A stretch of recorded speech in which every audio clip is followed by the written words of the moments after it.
Hello, everybody. Yes, you should be able to hear me. Hi, my name is Will, if you are not familiar, and this is live from the apocalypse. Welcome to night 6, the halfway point of the 12 games of Haz-mas, our charity fundraising push for the International Rescue Committee. We are more than halfway, more than three-quarters of the way to our goal of $2,000 raised for the International Rescue Committee. And if you don't know the International Rescue Committee, they are a humanitarian aid nonprofit that has been active for like 80 years.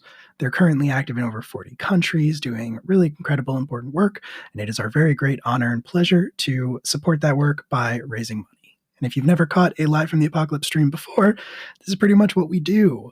We just ask that if you like what you see here, instead of taking your money, your hard-earned money, and giving it to Amazon, and Amazon's not going to offer you a choice in that. They're just going to take half of it if you try to give it to us.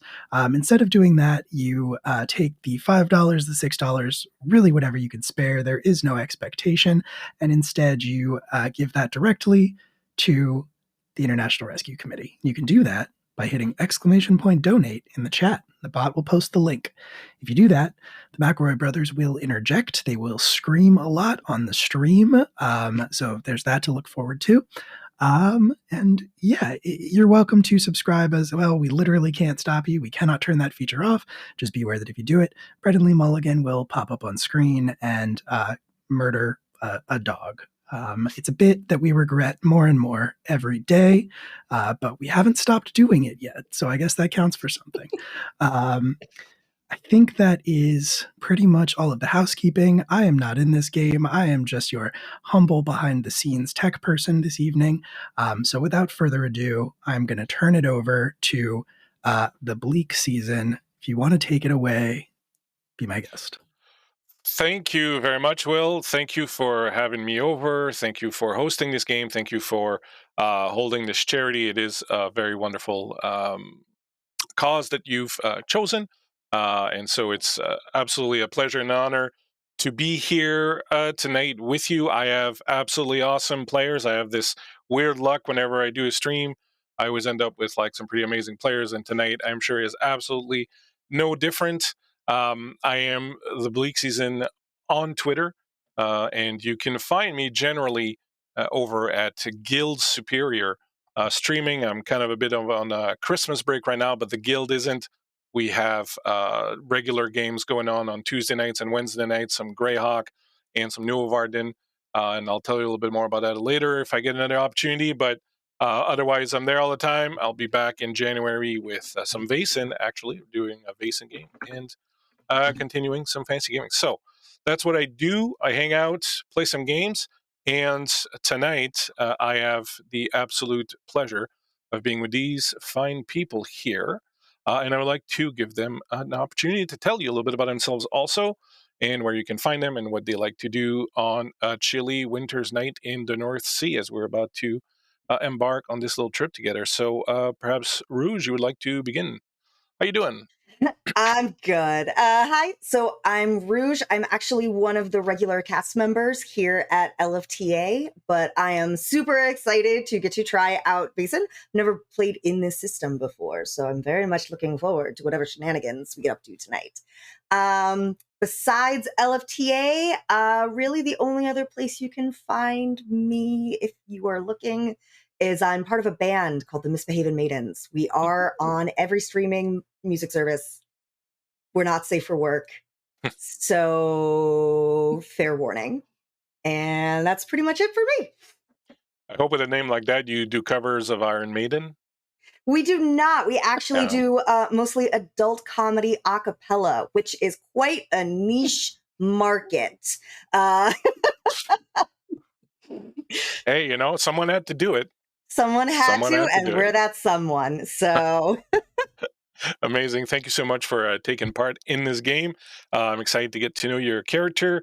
But before we get into the characters, let us continue with the flesh and bones behind these characters. Hey, Javante, how you doing? Hey, how you doing? Also, hi everyone. It's me again because streamed tabletop role-playing games are my addiction, and I must feed it continually. I'm back with a new group this time, which is really awesome and with a game that I've been dying to play for the past year. Um, yeah, you can find me on my Twitter at Javante, Jev as in Victor, Aunte. You can also find me on my Twitch, which is linked on my Twitter, where I will be streaming me reading Dante's Inferno. But enough about the things that I do on random occasions. Let's jump into a super exciting horror game for Festivus for the rest of us, shall we? A Festivus for the rest of us. Hey, you're such a poet, and you didn't know it. Yuck, yuck, yuck, yuck, yuck. It's nice to see you and play with you again, Javante, as we've played together before. And then the wearer of the horns of power, Ethan. How you doing? Hi, yes, I'm Ethan. I use he, they pronouns. I don't really have a whole lot to promote either, but I do stream occasionally here on Twitch at Hogcooks.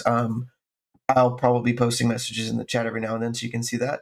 That's also my username on pretty much everything. And this is also my first time playing Vaesen and also my first time being on this channel. Although, for those of you who were here for the first game, Snowman's Point, the Memes Monster of the Week game, which was run by my good friend Jason, I am the person who Ethan Not Winters was based off of. Because that was a joke that he made. So you were on the channel in spirit. In spirit, yes. Amazing. Nice, already infamous. Excellent. Thank you also, Ethan, for joining us on this little jaunt of ours. And finally, but certainly not least, Stephanie. How you doing, Stephanie? Good. I'm Stephanie. She, her pronouns. You can find me occasionally at my Twitter, sbrownwrites, or more likely lurking in the Live from the Apocalypse Discord. I've been in a casual cast member. I've been in a number of one-shots and a mini-series. So if you want to catch any of those out, they do have all their videos on demand and on their YouTube channel as well. And never played Vaesen before, but I'm very excited to get into it because it sounds creepy cool. Mm-hmm. Awesome. Thank you also very much for playing with us tonight. I super appreciate it. A group of people who never played Vaesen before, you're in luck because not only is it a great game, but it's super easy to play. The system is very simple. It's game by Free League Publishing, who are the masterwork engineers of so many great games kicking out there. We certainly love them at Guild Superior, where I usually call home. I love them myself personally also. Just for people who might not know, Vaesen is a game that is set in the 1830s, 1840s in a mythical Scandinavia where investigators, people like the characters these players will be portraying tonight, who, because of certain trauma inherited earlier in their lives, have been given the sight, the ability to see Vaesen. Vaesen are these folk, mythical spirits, creatures of nature that have started disappearing from the world, but are still around enough to cause problems once in a while. With the sight, these characters can see them and can interact with them. And the characters go around basically like good old superheroes, solving mysteries that involve the Vaesen, trying to sort out which Vaesen is responsible for this, how to banish them, and how to make the day brighter, basically. The game is really about investigation, role playing, much more than combat. It's usually an impossible task to fight and kill Vaesen. So it's really about sort of figuring out how to get rid of them and then seeing what occurred behind them. And so tonight's game is going to take place on a small deserted, near deserted island near Gotland, where a lighthouse keeper has apparently been troubled by some Vaesen. It is the eve of Yule's feast as the characters are heading towards this island, and so they're going to spend a pretty cold and dreary Yule's feast this year. But there's always one next year. With all that out of the way, everybody ready? Y'all ready? Aye, Captain. Let's go. Hi, Captain. All right. Let us plunge into Vaesen the Beast of Yule's past. It is 1839, Yule's Feast Eve, to be exact. And while you might possibly prefer to be at home, warming yourselves by a fireplace, anticipating the eating and drinking that is to begin on the morrow, you instead find yourselves on a small ship heading across a strait towards a distant rocky island called Firton. The jagged, dark gray rocks are capped by snow, and the sea, frigid and dark as the soul of a sinner, surrounds it in swells and white foam. The boat jostles you up and down at every swell, and the icy, slippery deck makes for treacherous footing. Ahead of you, in a small cove, you can see a floating dock with a small bonfire burning next to it. A rickety-looking wooden set of stairs climbs up to the ledge, atop which you see crooked, naked trees, stark black, like fissures against the sky. Dark birds circle the island, and as you approach, a ominous, thick fog begins to roll in, sitting heavily all around you and dampening most of the available light and sound on this cold, cold morning. The ship pulls up to the dock, and the captain looks at you. Well, ain't much on this island but the cottage and the lighthouse. Do be careful. It's clear to me that old Oscar may not be completely in his right mind. His talk of monsters and spirits has only gotten worse, and while I thought his wife Ingrid was a calming influence, seems to me she's caught whatever he has. Mind, if they aren't crazy, there is some sort of beast that rises every Yule's Feast Eve to attack the lighthouse, well, I'm not sure if that's better or worse. In any case, we'll be back at first light to get you. You have my words. My words, sleet or snow, will be here. I'll just pray to God that you are as well. And with these final, chilling words, he waves at you as the boat pulls away, leaving the five of you standing on the swaying dock. You hesitate, perhaps suddenly unsure of the wisdom of allowing yourselves to be stranded so. But you have a job to do. You are here to solve the mystery of the beast of Yule past. As you gather your courage, you hear someone shout at you from the ledge. You turn to see an old man with a long salt and pepper beard, wearing a long sou'west jacket, Wellington boots, and a mariner's cap, and holding a long-barreled shotgun. Now, he says, who in the seven hells of Neptune's ass crack are you lot? Indeed. Who are you? Rouge. Well, I am Dr. Simone Nordland, a, shall we say, distinguished doctor, going a little salt and pepper in her hair as one of the signs that she's a little more advanced in years. Dressed extremely severely in essentially all black with a high collar, and carrying a medical bag as well as a cane that she leans on with as she walks with a slight limp. Did the good doctor have any interesting encounters during the trip here? I think the good doctor actually spent a significant amount of time alone in her quarters, trying to avoid the good ship captain as much as possible. And mostly looking like she was always in a much better mood after she spent some time alone in her cabin. One wonders what was going on in there. One wonders, what But is it about the solitude that Dr. Simone loves so much? Perhaps one day we will find out. Standing next to you is the captain. Captain, would you tell us about yourself? Absolutely. Let me pull up my sheet here.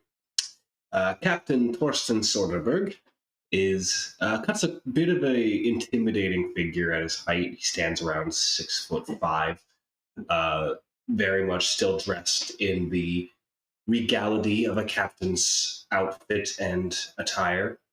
Saber still held at the left side, and a pistol in its holster on his right. Starting to gray a bit on the sides, and definitely starting to gray at the ends of his facial hair, but still seems young in his stance and his way that he carries himself. He puts on an air of confidence as he pushes himself to the head of the group, is what would be best described. And did the good captain have any fortuitous encounters or experiences while on the road over here? I would say in the opposite end of the good doctor, he would actually be spending more time with the ship's captain, um, trying to gain what information he could find on the what they were going to be doing, like rumors, anything that could be of note to the rest of the group, the better to prepare themselves for this voyage and for what lay ahead. Excellent.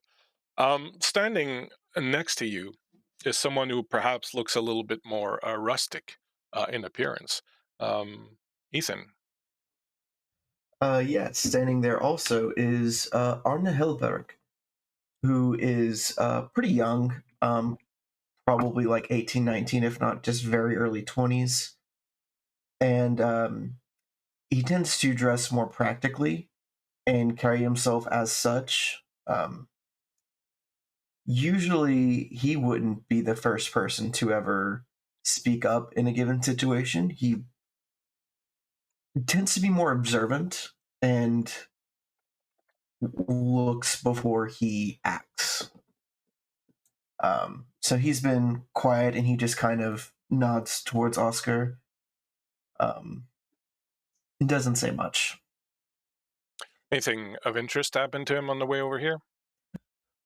Yes. On the boat over, he took the opportunity to rest some because he knows that the hunt is never easy, especially when it's a hunt that is worth it. So he took that opportunity to rest, and while he did rest, he dreamt of ravens flying through the sky, just like the night he got lost and had to cross a forest on his own as a young boy. Well, you'll be happy to realize that as you look up, as the old man on the ledge, that some of the branches of trees behind him do in fact have occupants in the form of several ravens that are sitting there quietly, of course, minding their own business as ravens are wont to do. Finally, not finally quite yet, because there's two people, but the next person to disembark from the ship and to look up at that wild old man up there is Stephanie. Brigitte is a slightly tousled young woman. There, you can tell there's been attempts to kind of straighten everything out to look more appropriate to society, but it's not quite there. Similar to her mannerisms in like Uppsala and other cities, it almost feels more like she mimics the social graces, and she is fairly muted colors, but colors nonetheless. She has an emerald green pendant that she often toys with, and a dagger that's an heirloom, and a bow as well, her favored quiet weapons. And she is probably very excited to be digging into this mystery. She is very fascinated with Vaesen, and it was a part of her upbringing, learning about them. Excellent. And then, did anything of note happen to Bridget on the way over? I think Bridget, recognizing she's similar to her brother Arn in that she tends to observe first before speaking, a mix of just experiences in the woods, but also recognizing that her social skills are not the best. So I would say she had likely done a perimeter lap around the boat, giving her brother space, and I'd say she was looking down at the water as the boat was at the midpoint, watching the different patterns in the waves and just kind of watching if she could get a sense of a sign of or a portent of anything to come in their mystery. And she was touching the handle of her dagger as she watched. And you certainly felt something as you were looking at this water and sort of trying to reach out with your other senses to get a feeling. You get a sense of uh, a formidable threat and impending danger looming ahead of you that is beyond that what nature usually would offer here with the cold and the water and all that. There is obviously something amiss over on this island where you're now stranded for the night. You know. Thank you very much. Along for the adventure is another older gentleman who right now is carrying pretty much everyone's bags and extra gear and so on and so forth. This is Skoglund. Skoglund happens to be the good captain's man, his body man, his major domo, so to speak. He goes everywhere with the captain and takes care of his bags, his earthly needs, making sure he always has whatever is needed to be comfortable. You've worked with Skoglund a few times. You know him to be a bit of a pugilist. He's got a strong sense of character, and he's generally a very amiable fellow, and always there, ready to help, whether it is to sew a button that has popped off one of your jackets, or making sure that you have hot coffee first thing in the morning when you wake up. Skoglund is a good man to have in your corner. All of you, because of these little experiences you've had on the boat over, will have an advantage. That means that at some point during the game, you may decide to use your advantage, which will give you 2 extra dice to roll on any one roll. So keep those handy. So, as I was saying earlier, as you approach, you look up, and up on the ledge, you see this feller looking down at you.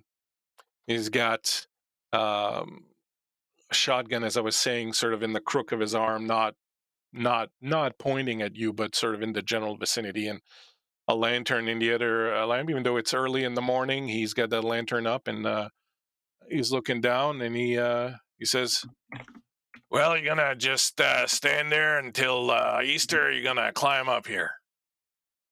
Come on up, so I can get a better look at you."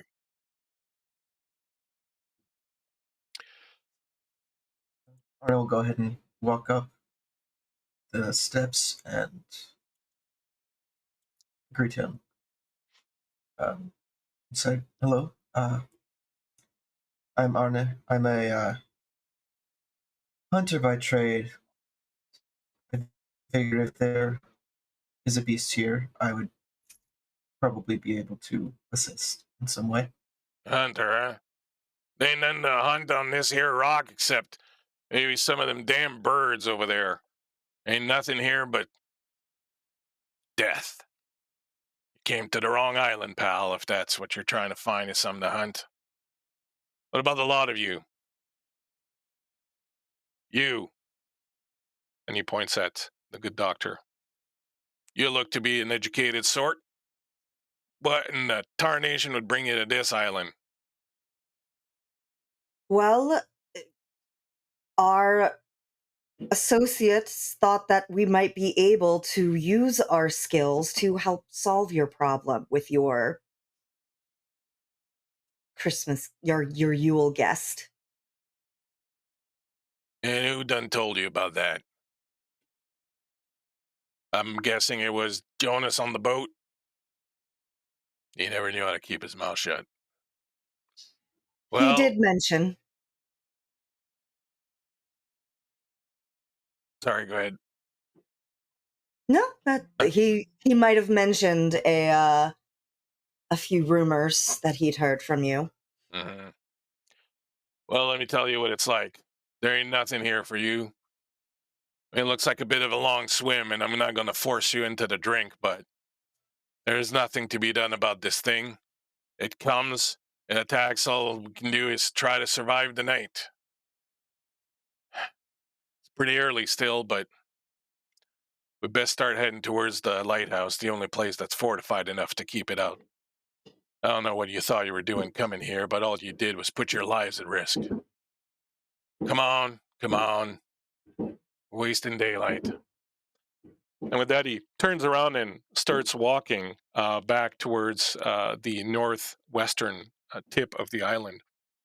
As you travel along the island, you notice it is in fact very small. It's currently snow covered. There are copses of trees here and there. The wind blows something fierce, and it brings that icy cold wind from over the water, and it cuts right through you, no matter how sort of well clothed or equipped you thought you were. It's cutting right through you, and it's really just freezing you sort of where you are. You do notice as you go up towards where the lighthouse is that there is a little cottage up here on the eastern northeastern edge. There's a little cottage with what appears to be a little enclosure with some animals there. You see some pigs. You think you hear some chickens. There might be a couple other things. There's a little bit of smoke coming out of the chimney. And as you walk further up towards where the bridge is, um, I would like our friendly hunter here, who is always on the lookout, to give me a investigation roll. So, in order to make an investigation roll, my friend, you will roll your investigation plus your logic, a number of dice equal to those two.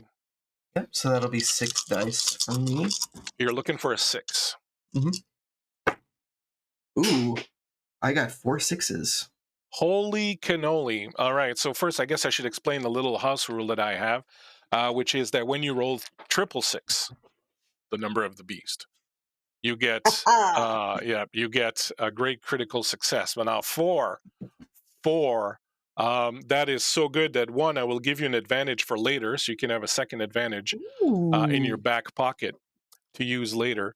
And as you're going towards the bridge, you're noticing a few things. So up here on the map, down at the bottom of this little ravine, there is what appears to be some sort of entrance to some kind of cave, perhaps. With your eagle eye, you can tell that there are no tracks. Nothing has come out or gone into that cave, at least not recently. Even from up here, you can see that. But there is definitely a little sort of cave entrance there.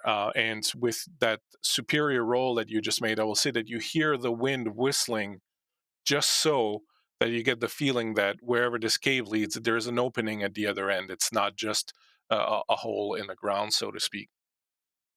And beyond that, as you cross the bridge and you approach the lighthouse, you will notice that around the lighthouse, a hastily erected wooden palisade has been built around most of it, and that there are near the entranceway, there are these stakes that have been sharpened and planted into the ground in a sort of defensive position. This is very sort of a little over the top, and you're finding it kind of a little excessive. But as you approach it, you see a woman there, like about the same age as Oscar, the lightkeeper.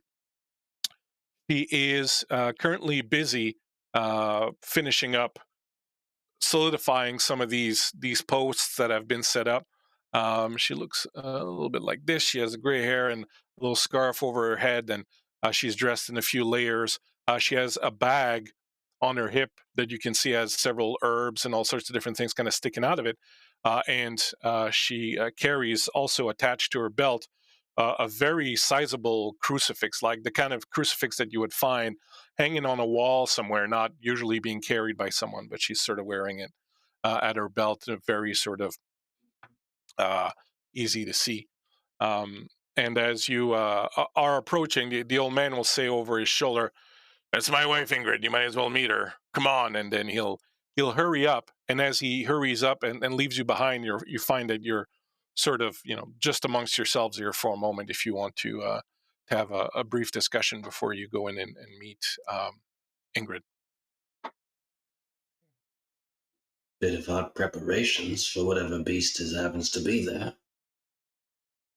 Well, on our way here, I did notice a cave that was in a ravine. I think we should probably look into that. There might be something worth investigating in there. What sort of beast would spend all of its time attacking a fortified tower instead of going after the open animal enclosure a short distance away? If that's really the only animals on this island. My was thoughts curious about the exactly. cottage too. Yeah, the Cottage chimney's would. smoking. Someone's in there. Uh, I agree Or that it's not. also definitely worth investigating the cottage. Come You on think they then, have any we got idea all what they're day. doing? Hmm. All right. You Um, do I you? do want to Yeah. say I do have Sorry. the sixth sense talent. Hmm. So when making an investigation test, any extra successes, I can learn if a Vason has been in the area and get a impression of what kind of Vason it is, and find out if magic has been used. Okay, Ooh. so that's pretty awesome. So I will say this: there is currently no Vason about. Okay. You do feel latent, Vason energy, if you will, sort of like when you walk into a room after someone's finished their meal and there's still a little bit of the odor kind of hanging around. Hmm. You kind of get that feeling that there is, in fact, at some point for sure, there's been Vason activity in and around this area, though it's difficult to say how long ago it was or not, but it doesn't feel like right now there is, but there's definitely been some. And your role was pretty spectacular. So I will also say that you get a sense that whatever Vason is here, it is of the undead kind or of the spiritual kind, perhaps, but not a monster such as a werewolf or a troll or something like that. It is something that has risen from the grave in some way, shape, or form. But you clearly smell that. Anything else you want to chat about before you go up and talk with these fine folk? Or I'd like to just adjust one of the those sharpened stakes essentially that they laid out and just they expecting cavalry? There's nothing against anything that walks singularly.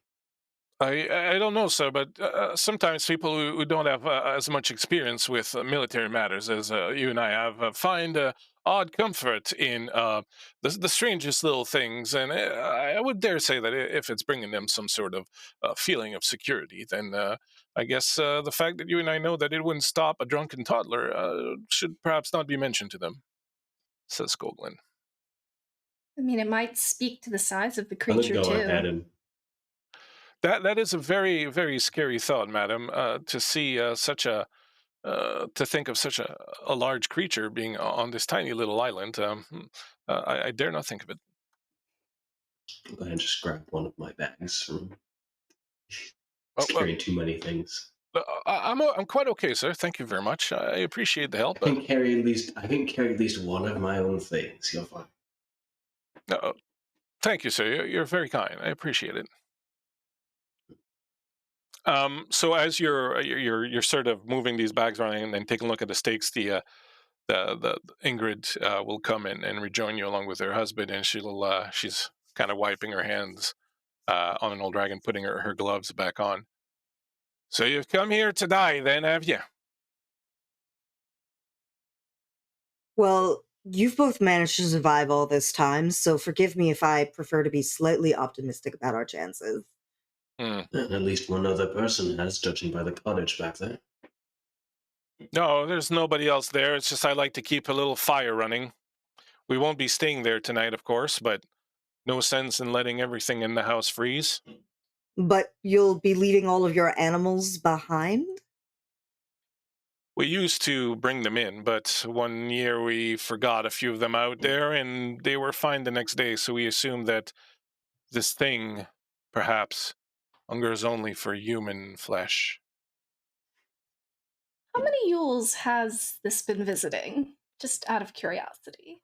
It'll be 7 this year. 7. So we had 6 of them.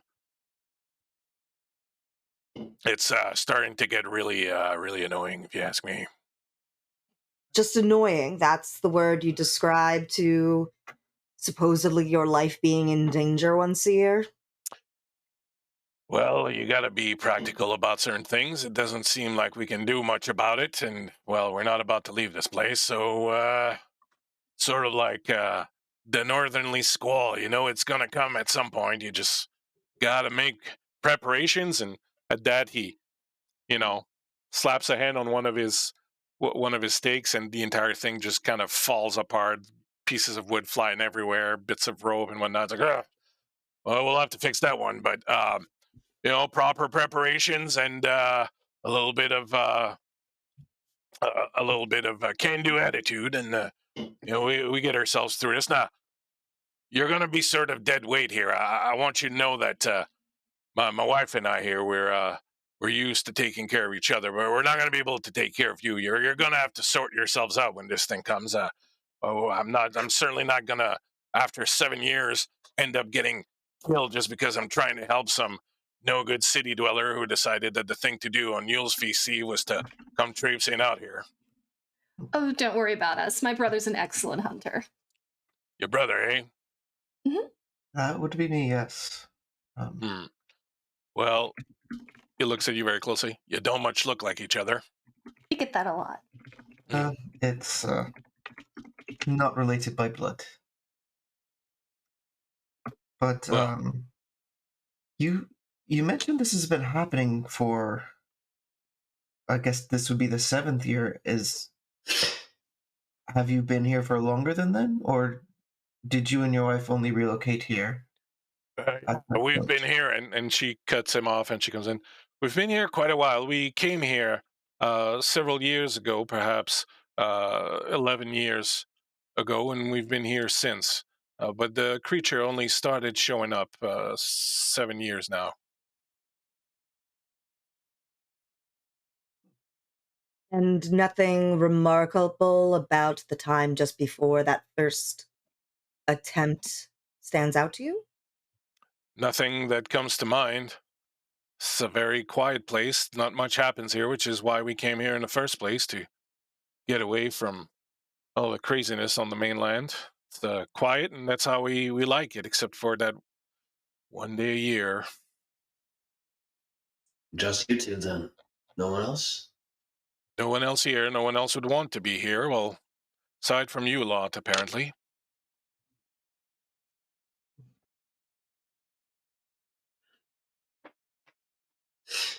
Does it have a routine it goes through, or is it just chaos each Yule? Well, usually we'll get in just before dark and try to have our dinner, and then usually perhaps around 6 o'clock or so it'll start. We'll hear howling coming from somewhere in the island. Strange, blood-curdling howling that just cuts right through you like a northerly wind and doesn't leave much behind. Let me tell you, I've seen some things in my time, but that beast's howl is a thing of nightmare. And then it won't be long after that we'll start hearing noises out in the forest, and eventually it'll be at the door clawing and kicking and trying to get in, and eventually it climbs the tower, and all we can do at that time is huddle close. And as he says that, he pulls his wife close to him. He's like, huddle close together and pray to good Lord to see us through the next morning. And Ingrid says, the good Lord is literally the only defense we have. This thing appears to be afraid of his power, and so we pray, we gather together, we pray, we read from the good book, and we protect ourselves with the light of the Lord. And eventually, once the night finishes and the sun starts to rise, the Lord's glorious light rising in the east, the beast returns from wherever he comes from.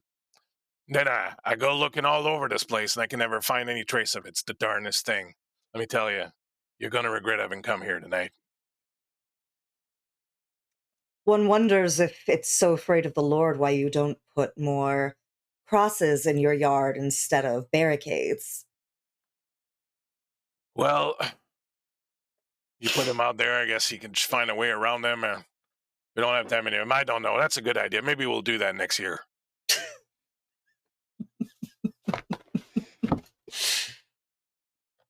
Can't think of everything. Can't think of everything. Doctor tries to give them snark, and instead they're just like, "That's a good idea." Just gonna cast a look back over where they said the cave was, and just. Yeah. Well, if you're done flapping your lips at us, maybe we can keep going with our preparations. Feel free to do whatever you want. It's not going to make a difference. But heed my advice.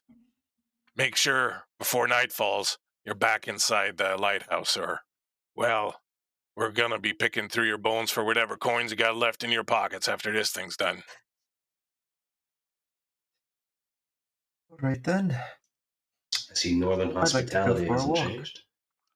We're in the south here, fella. Sorry I didn't show you the map earlier. Must have gotten real turned around on the boat. Happens to landlubbers. All right. If you look down there, over on the left, you have the cottage. Over on the right, there's some trees. That's basically it. Don't get lost.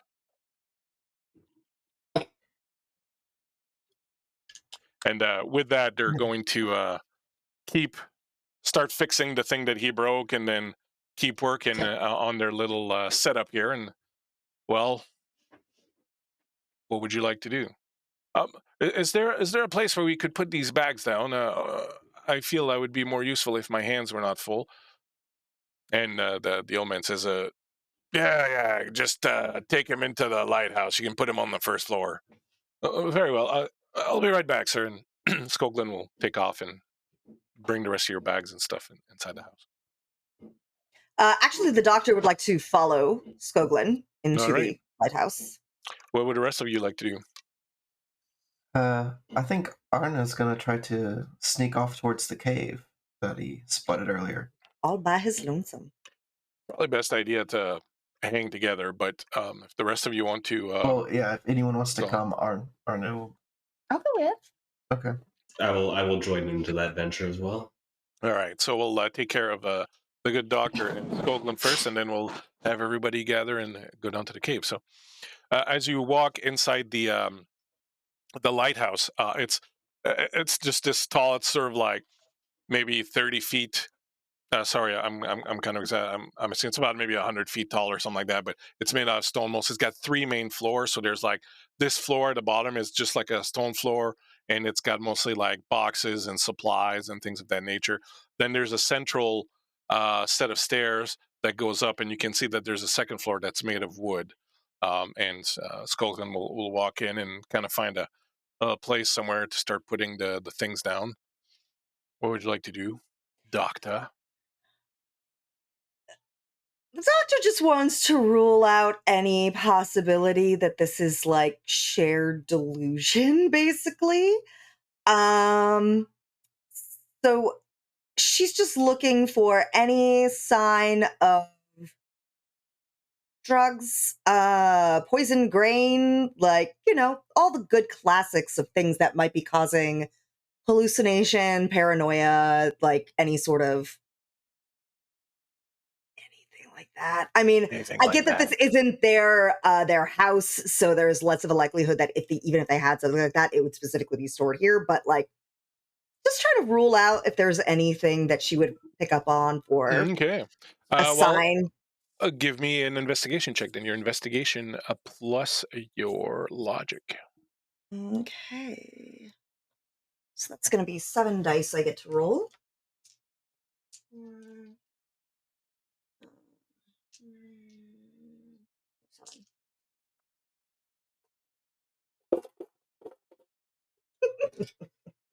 All right, and that is going to be 2 successes. Are you rolling in a metal tin or something? What's going on? I am. I have a sheet metal dice tower that I'm trying out tonight.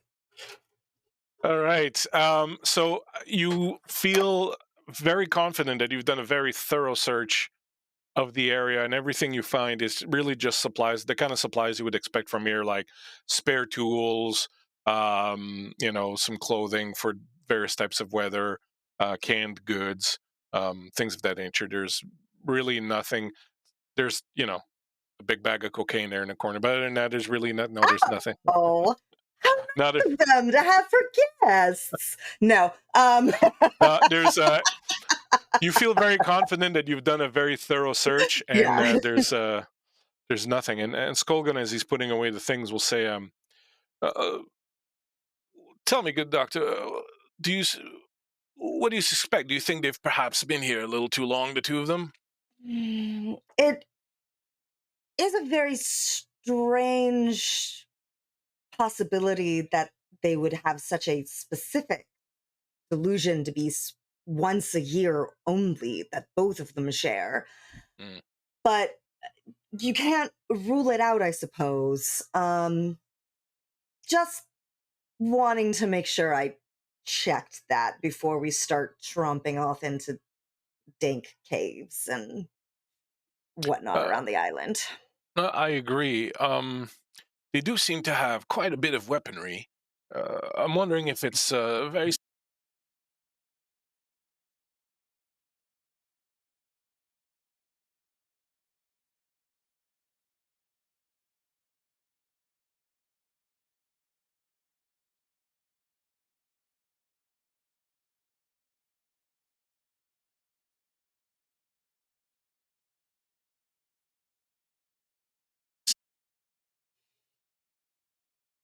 I suppose can't hurt to set some of this aside. So just in case they get a little twitchy when we're on our way back after our search around the island. My advice, if I may, doctor, it's very rare that you get to give advice to a doctor, so I'd like to use the opportunity now that it's Mm, arisen. My advice would be that we keep an open mind. We usually expect to find certain supernatural things happening, but it is very possible that just being out here alone for so long has had an ill effect on their mind. I've certainly seen it happen before in the war and so on and so forth. I would not be surprised if that was the case at hand here. mm, it's true. In any case, There I'm are glad you're with us. things, the human frailties are much more common than supernatural beings, so I wouldn't be surprised if that's still a possibility here. But well, we've done everything we can to search here. We might as well rejoin the others and see if we can't find clues in that cave Helberg saw, or A perhaps cave. the cottage. Might as well bring some of these lanterns. Tell me, would you like an extra? I have a scarf here you could have if you want. It's wool, it's very thick, it's very warm. Would you here? And he hands you this thick scarf. It's like the captain won't need it. And then he pulls out a couple of lanterns. These should do. Perhaps a little bit of water also would be a good idea. Well, I'll just pack a little bag, and he packs a little satchel. Helpful as always, Skogland. Oh, it is my calling, ma'am. It's my calling. And so after a few minutes, you'll see the doctor and Skoglin sort of come back out, and Skoglin will hand out some lanterns to a couple of you, whoever needs them. And he's like, I have a spare pair of mittens here and another wool cap if anyone is in need, if anyone's feeling a little bit cold. Um, uh, Captain? I'll take the cap, actually. That'd be nice. Very well. Miss Norland. Sorry, Miss. Well, what are the names? Miss Helberg, Miss Soderland. I'm sorry. It's been a I'm long not trip. trying to really catch your name. Would you care for any of these things? Um, yeah, I'll take a pair of mittens. Thank you, Skogland. Oh, and I've also brought you a scarf. Also, Oh, even better. Miss Thank Richard, if you you. don't mind. And he kind of fusses around you a little bit. Very well. I feel And he warmer looks. already. Thank you. It's my pleasure. Shall we then? We So- shall. Lead on, Hunter. All right. Away we go. Would you? So you'll go along where the bridge is, and from the bridge, it's clear there's no easy way to get down into that ravine. You're going to have to sort of do a little bit of searching to try and find sort of a safer place to go down. Skoglund does have some rope if ever you need it. So would you do me a vigilance Vigilance. Okay. check? So vigilance and logic, and you have. I'll give you your +2 to vigilance from your bloodhound talent, since you are in effect trying to track Yeah. the basin. So I will give you that. All right. It's 8 whole dice. Ooh. And not a 1 is a 6.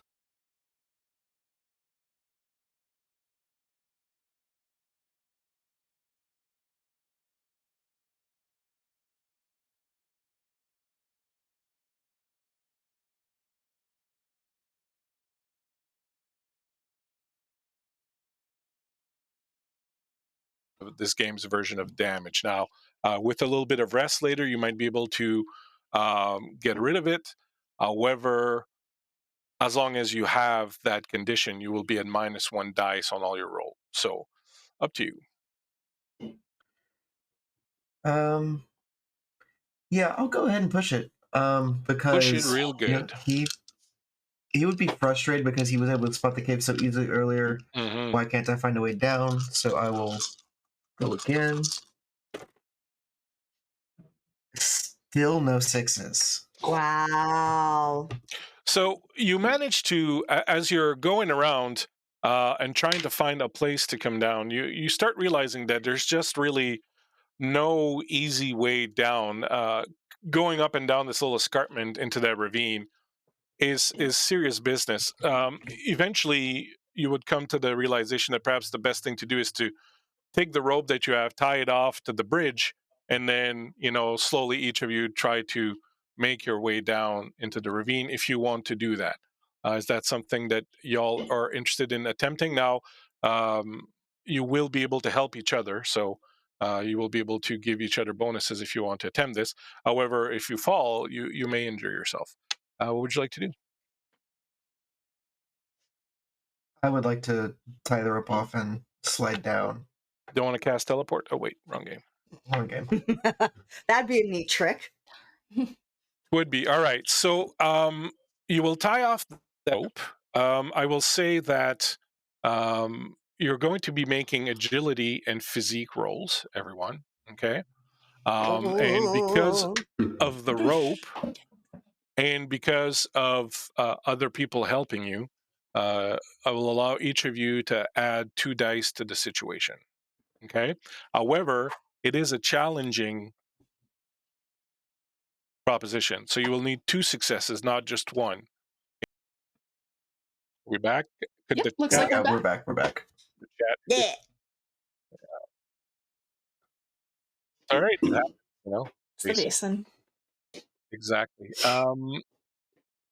Okay, so the doctor and the captain will make their way down, and Harn will then start going down, and as he's going down, and Stephanie, you're coming up. Not sorry, not Stephanie, but Bridget, you're coming down just behind Harn. And as you're coming down, and you're finding it super easy. You're very agile, and you remember doing this oftentimes with your aunt in the forest, just climbing trees and coming down escarpments, things of that nature.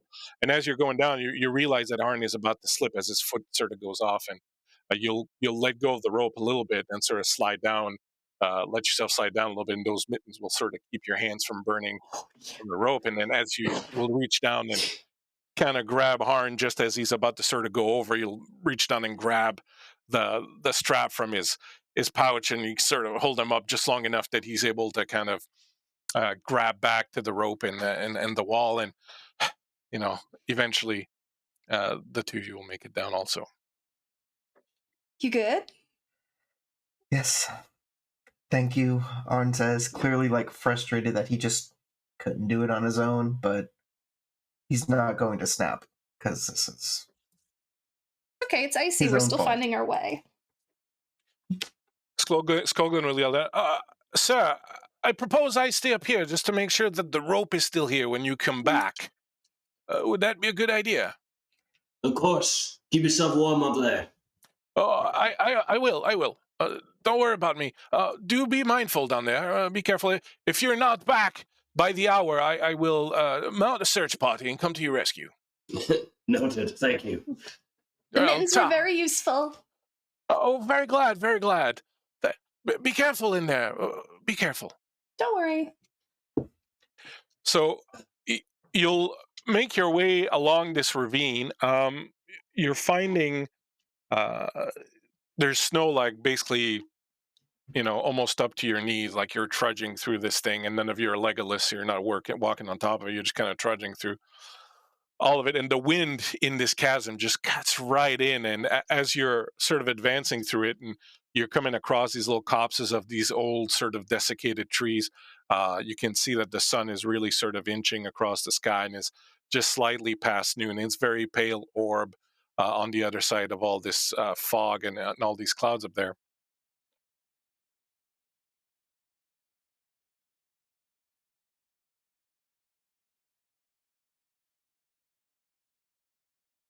Is very much hidden, sort of kind of around a bend a little bit, and there's like a little escarpment of rock on top. So it's very difficult to see how Harn saw it from the bridge is, one for the ages.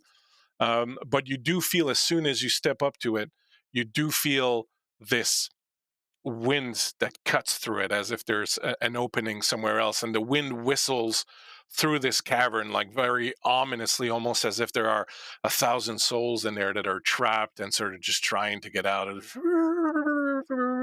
coming at you. It's quite dark in there also. I've got the tinderbox. I can light one of the lanterns. Awesome. So you'll go around lighting the 2 lanterns. We'll say you have 2 lanterns. I don't know who has them, but sort out who has the 2 lanterns. I'll take one of those. Very well. Who's got the other? I mean, if I Arn want my doesn't want hands it, to I'll be take free. it. Yeah. Yeah. Arn probably Okay. wants his 2 hands free for the gun if ever he needs. Just in case, yeah. As an So aside, too, I will. I'm going to notate the location of the cave in conjunction with the rest of the island on my military map. excellent. Just keep everything organized. Once you step into the cave, there's no more snow, and you find that by sticking close to the walls, you can cut down on the wind a little bit. So you're freezing a little bit less in there, but definitely your lanterns, the lights are kind of flickering a little bit as you're walking in. And there's this short sort of tunnel. It's more of a tunnel than a cave, really, and you have no clue how it was made. But as you're entering it, you come upon an area that is a little bit more open. And the cave itself is maybe like about 13 feet wide and just about like 6 or 7 feet tall. You can kind of just go through it without having to squat down or anything. And at some point, you arrive in an area that opens up a little bit, maybe about 3 times that size.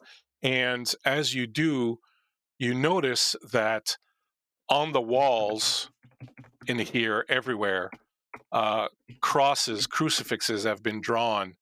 Many of them in chalk and others in paint, and some have just been kind of chiseled out of the rock itself. And this entire room is kind of covered with them, like the walls and the ceiling and everywhere that's sort of within reach. Yeah. There are also prayers written here, good Lord's Prayer, thing of that nature, sort of all over.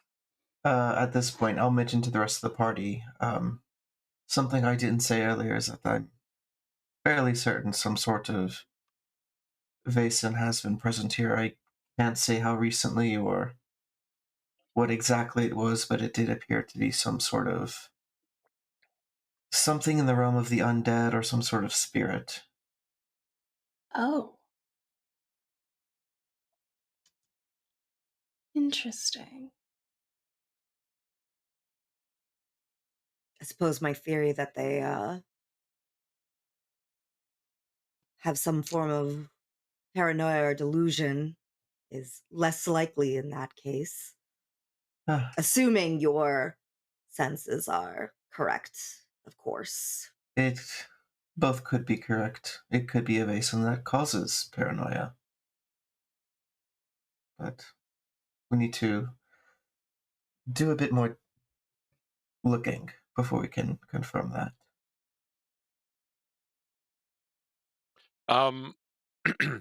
Do you want to do a quick inspection of this cave? So the way to handle this would be I'll ask one of you to do an investigation roll. So whoever wants to roll, and then you can get help from up to 3 other people. So that's your group. So you can add 1 dice per person helping you. So one of you will make the roll with an extra 3 dice. So Okay. whoever's got a good investigation. Got nothing in it. I roll 6 for investigation. You roll So, 6 dice for investigation? Yes, 6 dice. Okay, I roll 7. There you go. So you roll 10 dice then, I guess. Sweet. 2, 3, 4, 5, 7, 8, 10. And while that's going on, if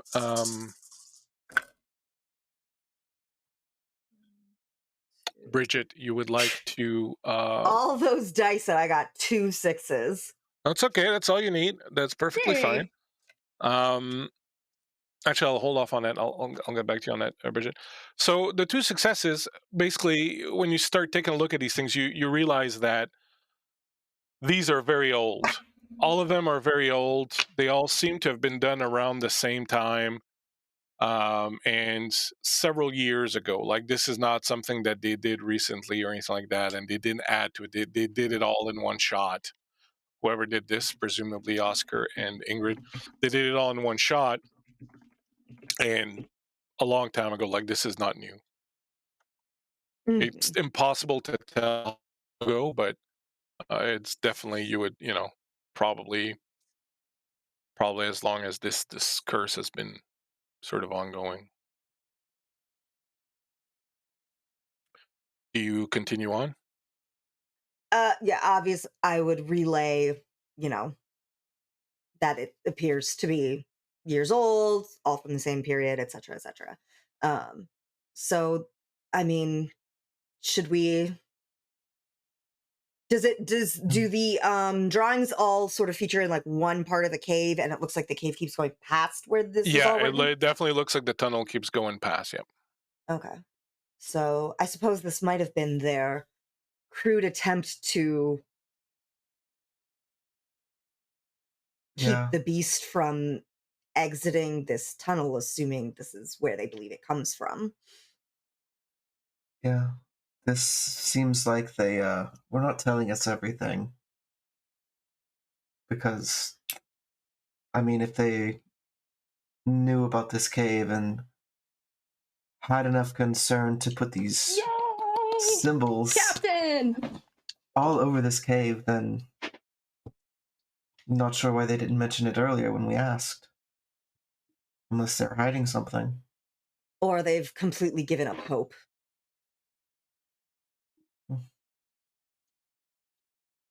You continue on.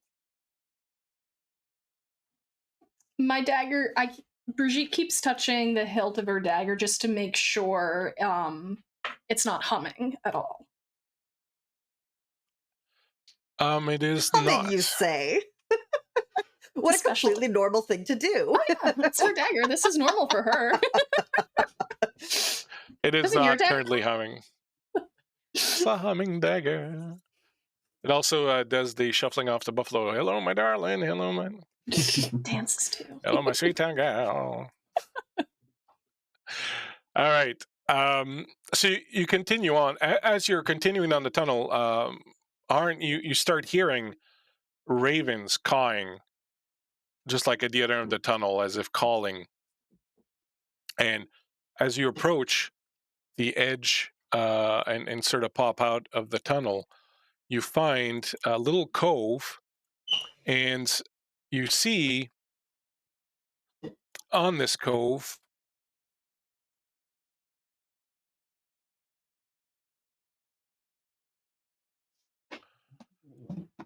a boat, a boot, as my guild friends would like me to say, a boot. They think all Canadians say a boot. Should have reset the size of this map, but I didn't. So here we are. So you exit and you see this old boat completely frozen, like it's enmeshed in the ice and the snow that's on the edge of this little sort of beach kind of area here. And it looks like it's been there for quite a while. It's broken, the keel's ripped apart. It's sort of kind of all sort of scrunched up, and it's been here a while because it's literally like almost like a block of ice part of this this area. You see two ravens sitting each on different parts of the boat, and when you come out, they caw a couple of times, and then they slowly fly off and head back over the island. Well, that's a curious find and a half. Arden's going to approach the boat and take a look and see what all he can see is up with this boat. Well, inside the boat, as you can see on the image, is a skeleton that is frozen to this boat. It looks like it's been there for a long time. It is still wearing bits and pieces of clothing that have been pecked away and kind of destroyed by animals, perhaps, and by wind and rain and things of that nature over time. But the body itself has been completely eaten and kind of rotten away, and there's just this skeleton in these clothes, and that's kind of molded almost into this boat.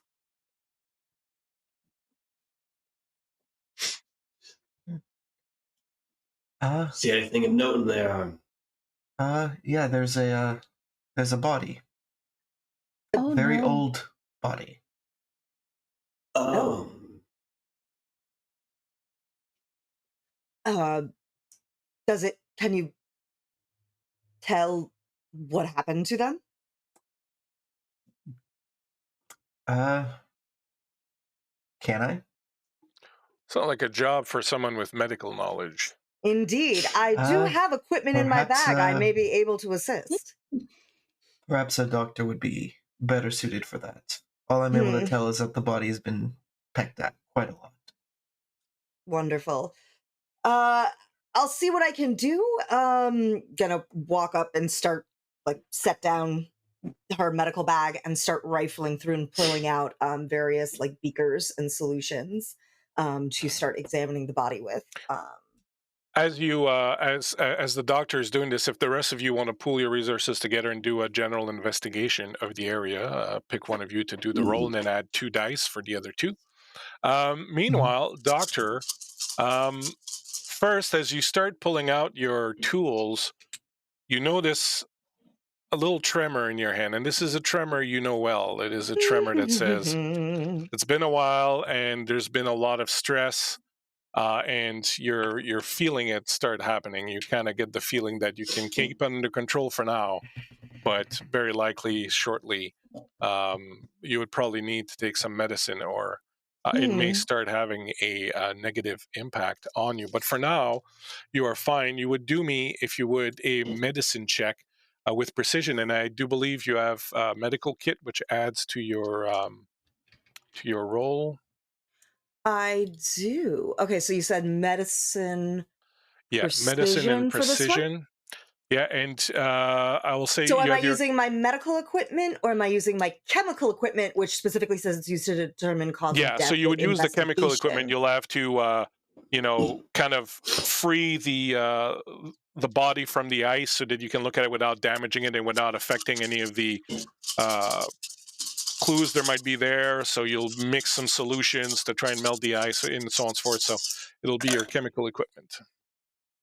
That's only going to give me 1 Okay, success. one's pretty good.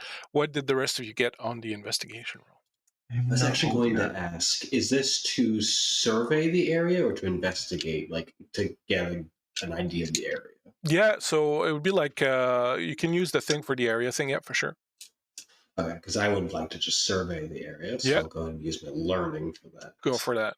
Go for it.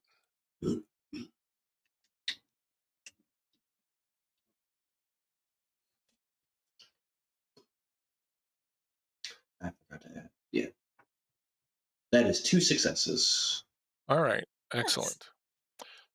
And was that the investigation, or was somebody else making the investigation roll?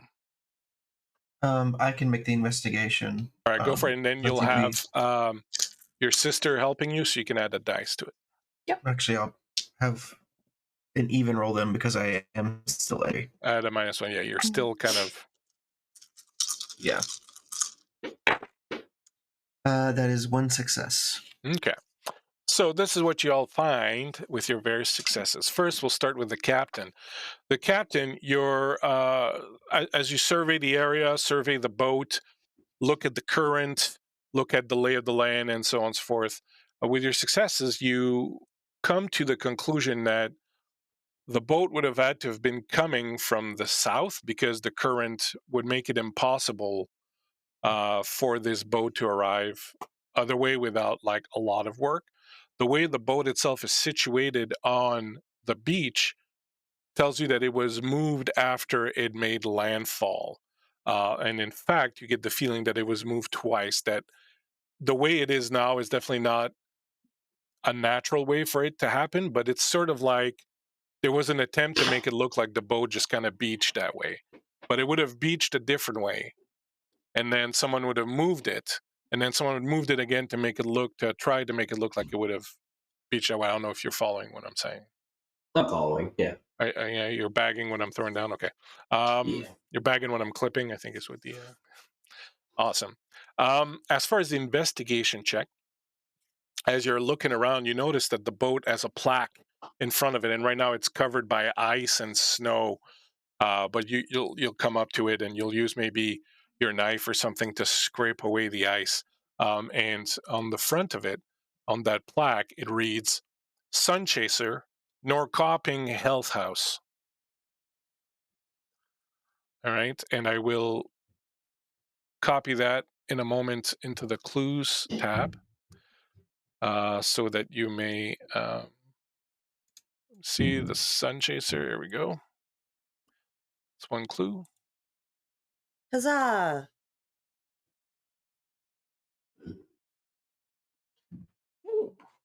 Okay. And a good doctor, you had 1 success. Do you wish to push? You know what? Yes, I think I could do better than that. Yeah. All right, so reroll everything except the success that you got. Okay. So 2. So I had 7. So I get to roll 7. 1, 2, 3, 4, 5, 6, 7. Right? Wait, let me double check that.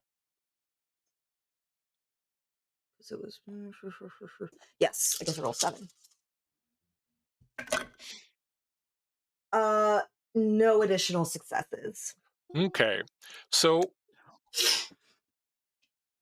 as you're investigating this body, you manage to melt the ice with some of your chemicals and so on and so forth, and you manage to pry the body up away from the boat itself.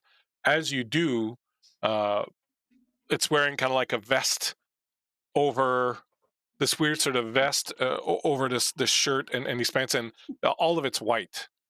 And you kind of get the feeling that it looks almost like the kind of clothes that someone in some sort of elf facility would wear. And as you move the skeleton to take a look, something falls out of one of the pockets and goes pling on the boat. I reached to pick it up. There are a pair of reading glasses, and they've been smashed.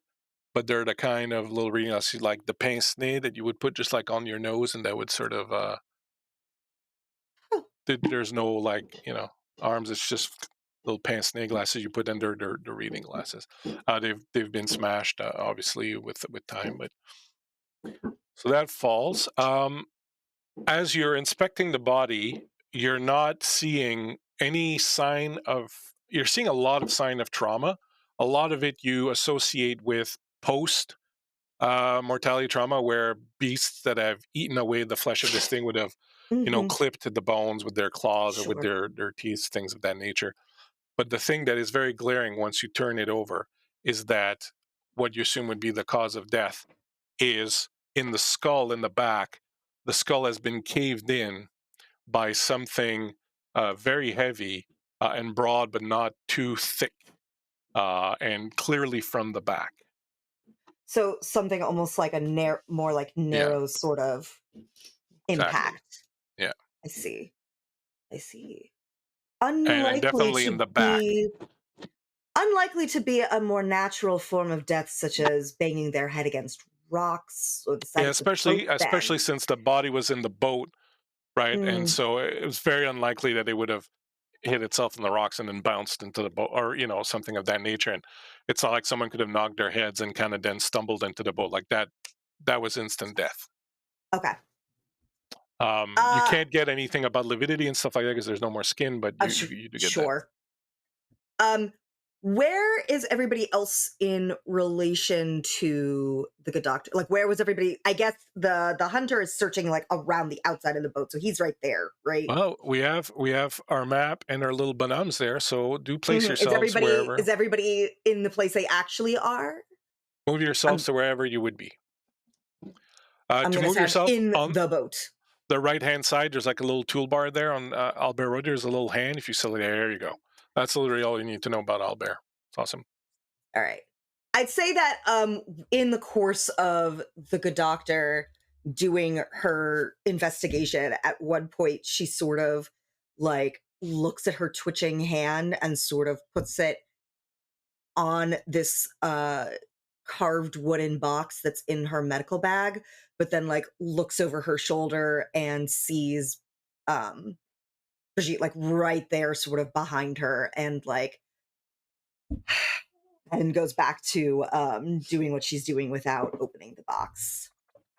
All right. I will, however, give Brigitte, because it's always fun, a little opportunity to notice what's going on a little bit. So, Brigitte, if you would give me a observation and empathy roll. Yes, so that is 6 dice. I will let the doctor, if you want, make a stealth and precision counter roll. It's just one Um, success. You did push your roll earlier, right, doctor? So you have I a did. metal thing, so you have 1 dice less on your roll.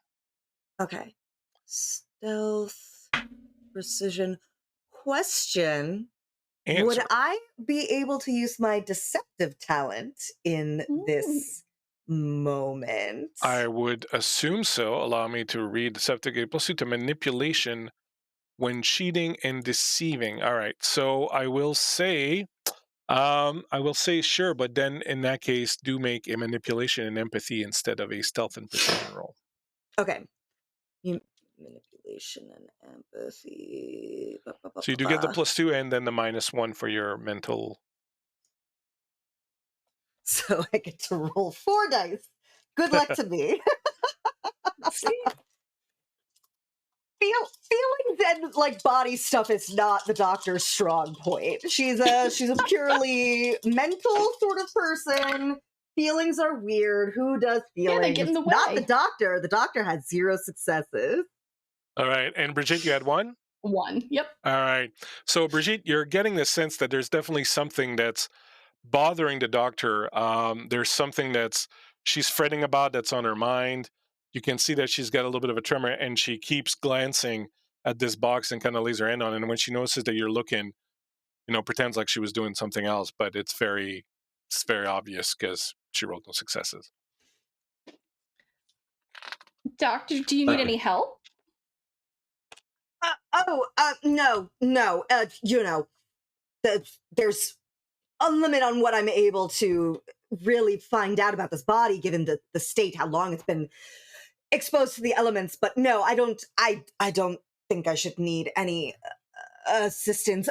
Feel free to go help the captain and your brother over there on the other side of the cove if you feel that you could. I can give you some privacy. doctor, no problem. Not sus at all. Not sus at all. I did roll 0 successes on my deception. That's right. If I could have a second as We will give the doctor some Jesus space. Christ. She clearly needs to get into her box. As that's happening, kind of motion over to Arn as I'm looking out at the waters. Yeah. So, what did you find on your discoveries there? Well, what did I find? I had 1 success.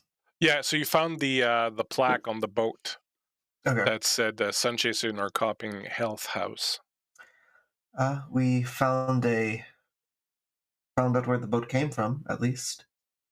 It's called the Sun Chaser from Norrköping Health House. Captain, with your I'm sorry, but Captain, with your knowledge of the geography and everything in the area, you would know that the Narcoping Health House is a sanitarium that is on the northern shore, not far from where you took the boat to come over here. Well, that makes what I'm about to tell you a bit more curious. Flicks kind of points over to the boat. That wouldn't be here. Not in terms of it docking, that's beside the point. Where it docked. This current doesn't work for that. The boat was moved. So, it seems like somebody knew that. For one thing, this was here, and for another thing, that there was a dead body in the boat. And our mutual friends over in the lighthouse keep saying that they have been the only ones here, so... They're going to have to explain some things, it sounds like. That being said, I'm going to stretch back. Captain,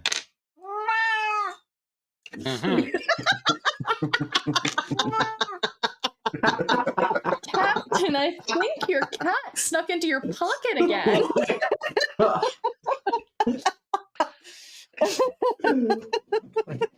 A wild beast appears. That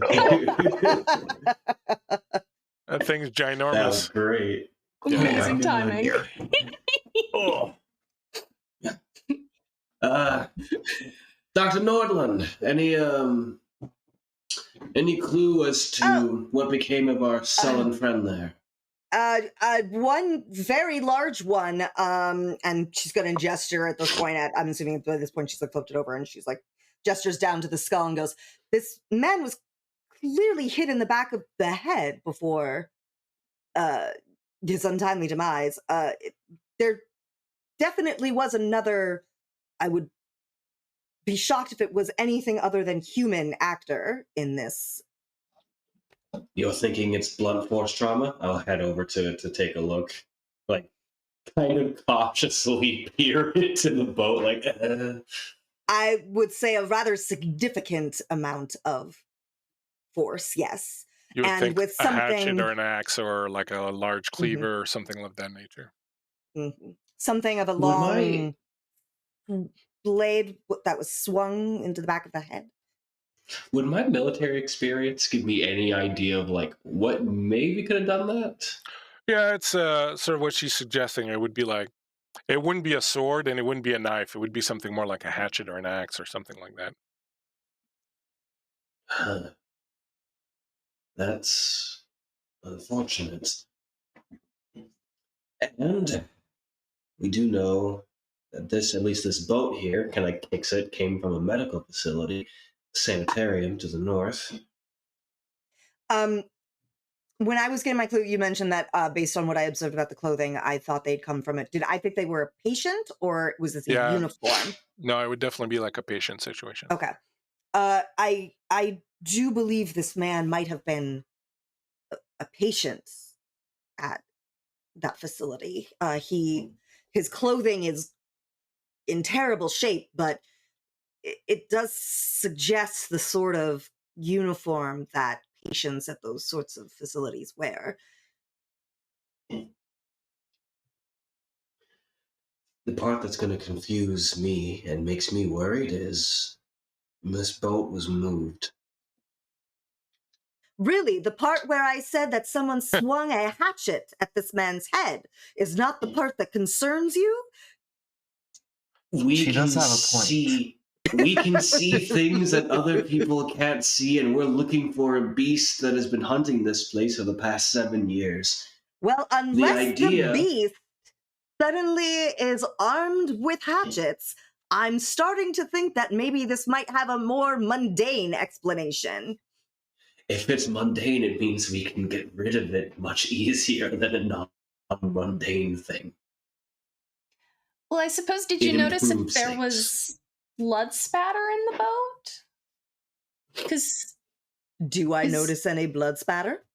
It would be, you can't be 100% certain because the boat has been out here being wet and all that. There doesn't seem to be any discoloration that you would associate with that in the boat. You can't be 100% certain, but there doesn't appear to be. It's difficult to tell. It's been exposed to the elements, but it's possible there was at one point, but there certainly doesn't seem to be anything of that nature now. Oh, okay. I thought the captain was trying to say it was moved after he died, so that's why I was asking. I mean, it's either's possible. Possible? We or she, don't know I at suppose. This point. From the ossature and everything, you're certain it was probably a male, probably around 6 feet tall, not very powerfully built. Still 6 feet, and someone was able to get a nice swing to the back of the head. That's a... How tall is Oscar? About same thing.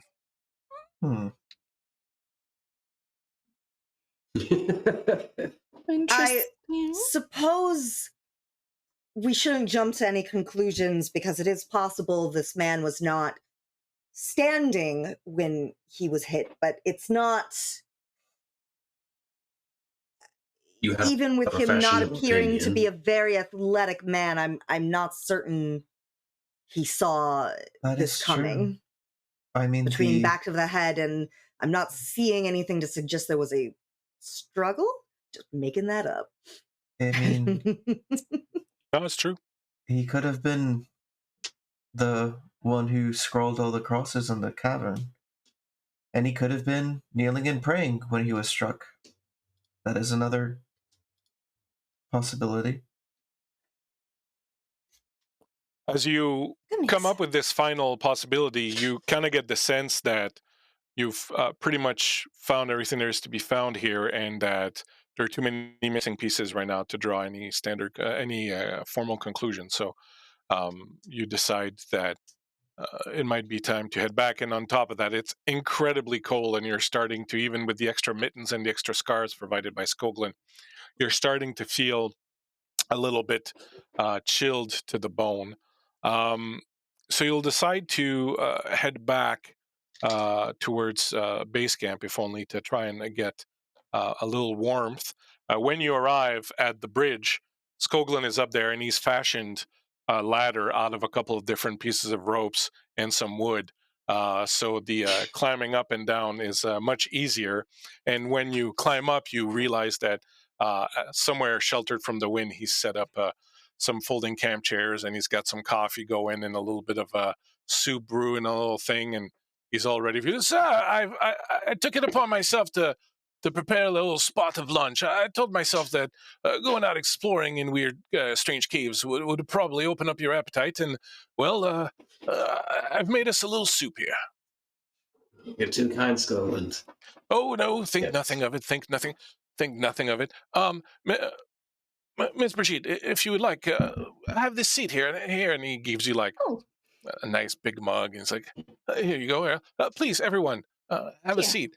And as your characters take a seat to have a bit of a break, I suggest we do the same here also. Will, if you're still listening, we'll take a little bit of a break, get ourselves some refreshments, get ourselves some new mittens, and we'll be right back. Thank you so much, everyone, for joining us, for the donations, for the chat. We super appreciate it. Thank you to my players. You're doing wonderfully. It's very much a pleasure to watch you go. And we'll be back in a few minutes with some more Vaesen. We are back, I think. Are we? We're back. Hey! Yeah. Yay. We've survived the tech Vaesens that hang around and cause trouble. Thank you for sticking us and or coming back, everyone who did. We certainly appreciate it. I'll do a quick recap. Our friendly neighborhood basin hunters found themselves on a deserted, well, not deserted, but a small island with a lighthouse on it, and for sole inhabitants, the lighthouse keeper and his wife, Oscar and Ingrid, who say that for the last 7 years, every Yule Feast Eve, they are attacked by some sort of beast or monster that tries to end their lives. You have done some investigation. You realize that they've basically been fortifying the lighthouse in the hopes of surviving yet another Yule's Feast Eve. And in your investigations, you have found on in a little cove a boat that appears to have come from some sort of sanitarium in the area. The occupant of the boat has been dead for a long time. Looks like he was perhaps a patient at said sanitarium, and looks like he was killed by some sort of weapon being used to the back of his head, perhaps like an axe or a hatchet or something of that nature. You then return to base camp where you had a little bit of coffee and some nice warm soup that Skoglin had prepared for you, and feeling a little bit refreshed, and your mental conditions having been erased at this point for the two of you who had them from pushing your rolls. You have decided to head down to the cottage, which is the only other place really on this island worth mentioning, to investigate the situation there. And so, as you approach the cottage, you find yourselves looking at a very small um, building that has a little fenced in area in the back in which you can see pigs, you can see some chickens, you can see some sheep. There appears to be maybe a cow in the barn area. All these animals are just sort of, hanging there. They got full troughs, and, the place seems clean and fairly sort of well maintained. And you approach the little cabin, which has a little bit of smoke curling out of it. It's a small stone, one floor affair, probably 1, 2, or 3 rooms maximum in there, built out of stones from the island. It looks kind of very cozy and very nice. You can see through the windows. There are curtains in the windows. You can see there are plants inside on the sills of the windows and whatnot. And the front steps have been cleaned of the snow that fell last night. What would you like to do? I will place your bonhommes as you arrive. Well, I'd like to test to see if the door is unlocked. Yeah, I will actually take a second, and I will resize the map just because Yeah. it's annoying me. Never mind. I'll just resize the tokens. That's fine. All right. I'll just embiggen you guys. Embiggen.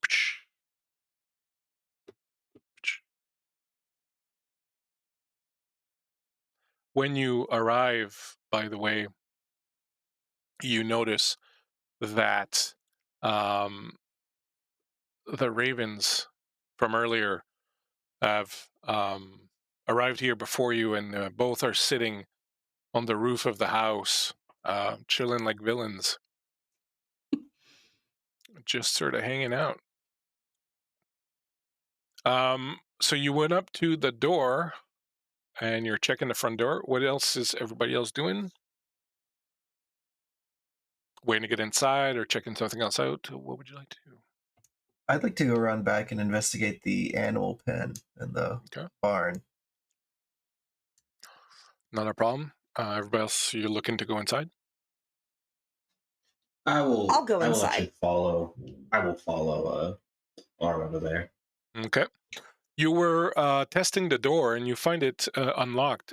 In fact, you find that it does not have a lock. It's really just, they live alone here. So you push the door and it's the little, like it's fitted pretty tightly, like so that the wind doesn't blow it open. But you push it open, and it opens up on a very old interior. The floor is warped, or some boards missing, or cracked, some like things like that. But everything else is fairly nice. The carpets are old but clean.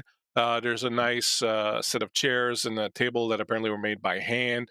There are plants and pots with all sorts of herbs and so on and so forth scattered throughout the entire place.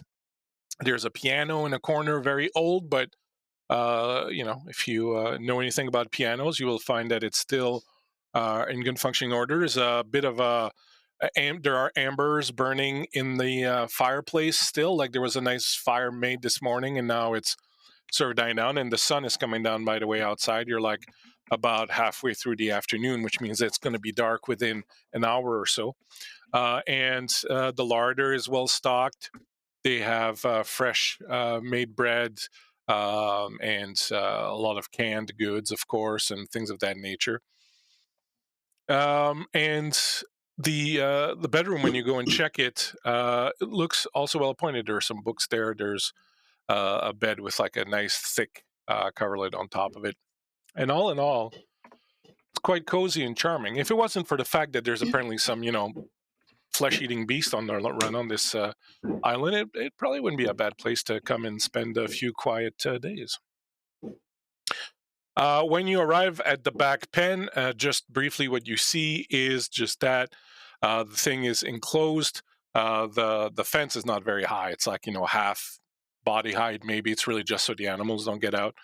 See a number of pigs, as I said, and chickens and things of that nature. There's a little shed in the corner up at the top, and then the little barn area where the cow is currently chewing on some cud. A little bench where they maybe sit in the summer or something like that. The little bench that's next to the house has been carved out in time from what appears to have been like a full piece of wood. Very nice work, definitely quality craftsmanship.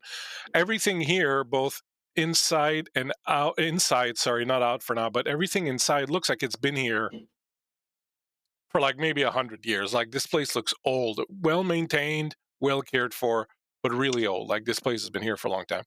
Outside the shed, everything else is definitely not, is about 10 years old, maybe maximum. It's all been built up sort of within the past decade or so. It's not, these are not structures that were here before.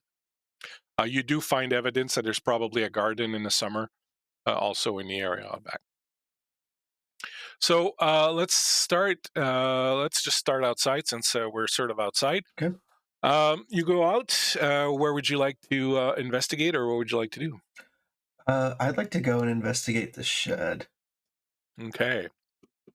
You open the door, and there's like 10 dead bodies that are suspended. No, I'm kidding.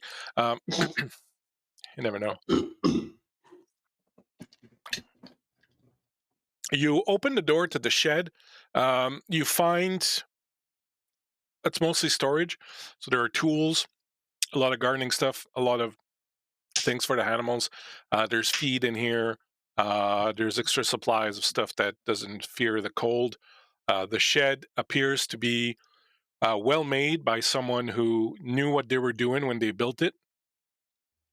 Do me, if you would, just to see what you can sort of pick up from it. Give me, let's call it, I'll give you a choice between investigation or learning.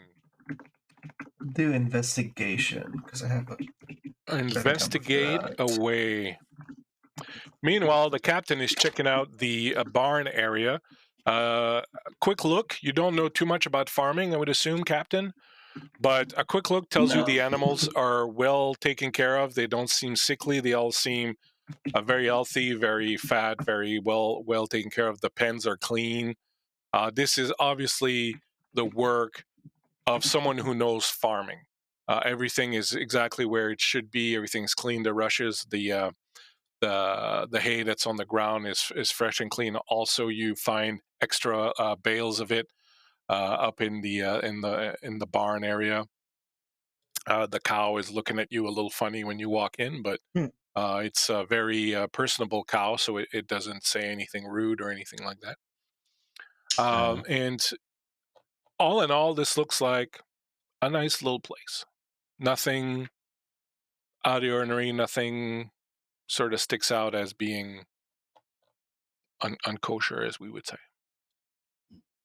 As far as Arn, what did you get? 3 successes. Ooh, 666. All right. Pretty awesome. You do find inside of here with your 666, I'll give you something good.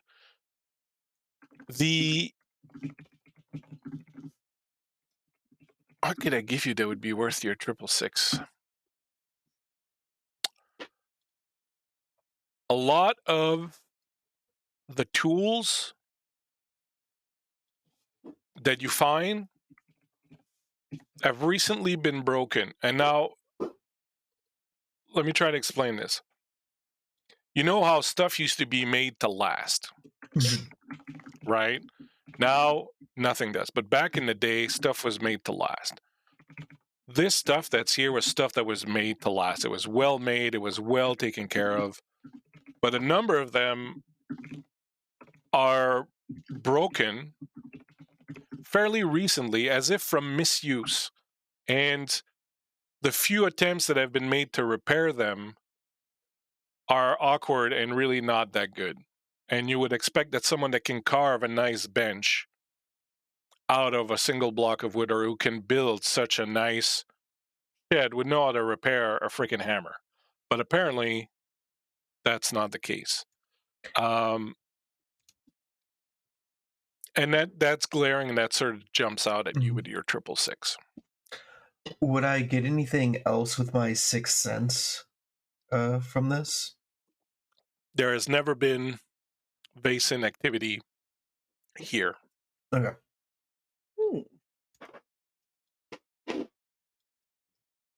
Okay? So make of that what you will. Going back inside the house, as the doctor and the occultist are taking a look inside the place. Where do you go and look? What attracts your attention first and foremost?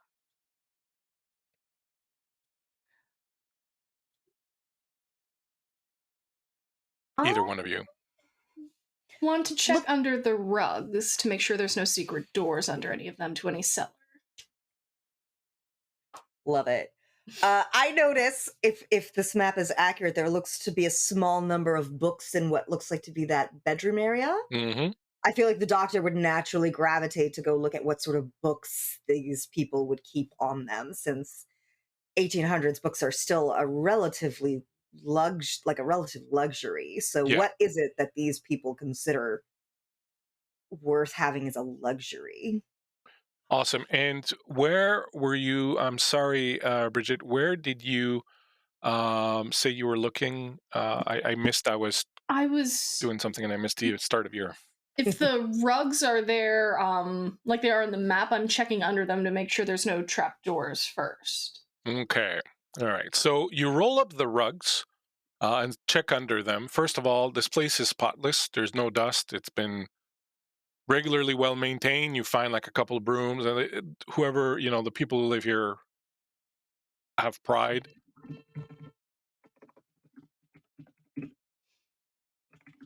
Sorry, my drink is making me all right. So people who live here live with pride. Everything is clean. Everything is whatnot. You lift up the rugs, and there's nothing there that seems out of place. There's some bent boards, some cracked boards, stuff like that, like just things that over time have kind of weathered, but there's nothing specifically like a trapdoor or something like that that sort of attracts your attention. in the bedroom, as you're checking out the books, there are not a lot of books. You're right. Books like this are a luxury. If books were to be brought over, if someone was coming here to live here, you would assume that there would be just a certain amount of stuff they could bring. They wouldn't be able to bring, and they chose to bring books. Whoever brought the books certainly thought they were important. The books that you do find um, you find a couple of Bibles.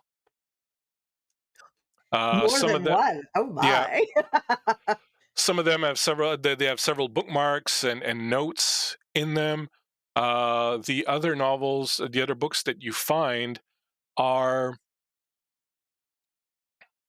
there's a lot of Gothic romances, books of poetry. There are several books on plants, herbs, flowers, gardening, etc., things of that nature. So it's about half the books are, you know, plants, herbs, flowers, gardening, etc. The others are either poetry or, British Gothic romances, or maybe even some German books, things of that nature. All well thumbed, read through several times, very obviously, throughout the years, all old weathered editions. And as you go through the bookshelves, if you would make me an investigation check. Meanwhile, back in the other room, what would Brigitte like to look at after that? Um, I would assume that the two outside, you'll be heading back inside, or is there something else you wanted to check outside? Le Captain and La Herne.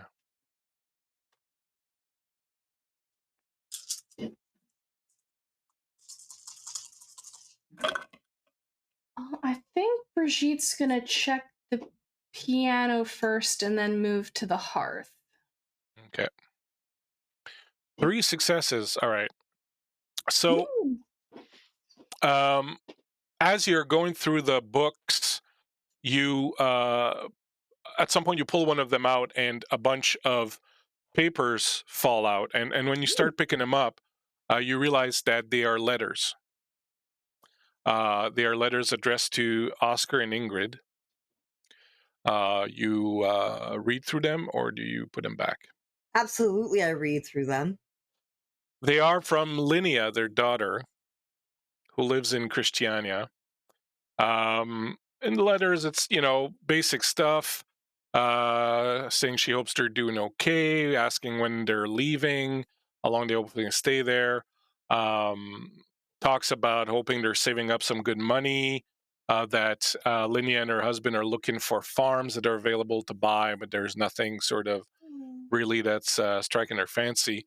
There are some excerpts, and I will copy them over in the clues in a bit, but I'll just read them out to you right now, just to see what you make of them. Some excerpts that kind of catch your fancy with your 666 there. A quote: "If you and father believe this is the best way, it's terrible what happened to your farm, but surely it's a sign that you should come live with us in Christiania. Leave the countryside, come to the city. You'll see how much more comfortable we can be here. Jonas does a good job, mother. We can take care of you too. I know father is terribly proud, but anyway, best skip this last part when you read the letter to him. I wouldn't want him to be cross." And then in another letter, I'm including the boxing reports from matches in Lund, uh, the ones from last month. Be sure to read them to Dad exactly how they are written so he doesn't give you any guff, mother. Another one. I hope father is not drinking too much. I worry about you two all alone out there. What if something happens? And it's why his eyesight is failing him. I wish he would stop before he becomes blind. Another one. I don't know what more to say. If father is not inclined to leave, perhaps you should just come home by yourself. He can't force you to stay there with him, so it breaks my heart to read how thoroughly unhappy you are. Surely you must have saved enough to buy some new farmland by now. Please consider returning, mother. Your granddaughter misses you so.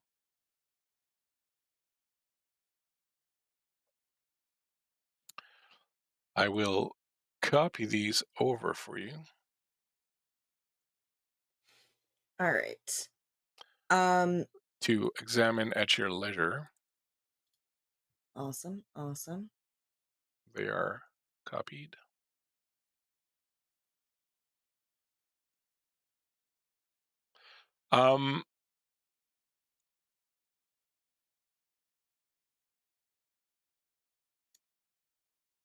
Checking the piano. Is Brigitte. The piano itself, as I said, is old but still very functional. You see that it's played, perhaps not very often, but it's still clean and kind of maintained. You find on the sort of side of it, you find a number of pictures. These pictures are of, most of them are of a farm somewhere. They seem to be very old. So they're pictures like a barn and a little farmhouse of some animals, some horses out in a corral or something. There are also a few other pictures of who you assume is Oscar, much younger and looking like he's perhaps in Africa or something like that, and he's dressed kind of as a sailor.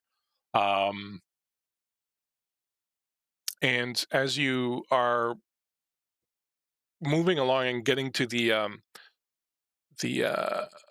the hearth, you find on top of the sort of mantelpiece above the hearth, there is a sort of big envelope, and there's like a couple of pots of plants sort of over it, sort of to hold it there. And when you pull it out, you realize it's very old. It looks to be like an official letter. There's the symbol stamped on one corner from the Coast Guard. And when you open it up, you find that it's dated a little over 7 years ago in the summer. And there's a note in it that says, be on the lookout for an escaped patient from a nearby sanitarium who escaped by stealing a boat. His name is Grutle Gustafsson, and while he's not considered dangerous, you should contact the Coast Guard immediately if you see him or his boat. It's in his and your best interest to do so. So as you're contemplating this, and I've found these different things, the other two come stamping in from outside, having thoroughly examined the backyard and found nothing else there of interest. You arrive back inside the house and you find your two friends both deeply engrossed in reading various papers that they found. Mm-hmm. Anything of note in there? Well, the dead man is named Grutel Gustafsson, and he escaped the summer 7 years ago, and for some reason they kept the Coast Guard notice about it right on the mantle. I don't think that's a normal 7 thing years people ago. do. 7 years ago, you said. Yep. Mm. That would be Coincidental when timing. they started having the Yule beast. Oh, and there's some pictures of a farm when Oscar was younger on the side of the piano as well. Don't know what that means, but it's pretty. Hearing them speak in the other room, Doctor, you are about to come out and show them these letters you found, perhaps, when you find your tremors have returned, and you can't help but realize that they're all kind of engrossed together around the piano over there looking at some papers, and that perhaps not paying too much attention to what you're doing. I think noticing that there's a bit of a door, Mm-hmm. I slip just behind it, so I'm even more out of view. And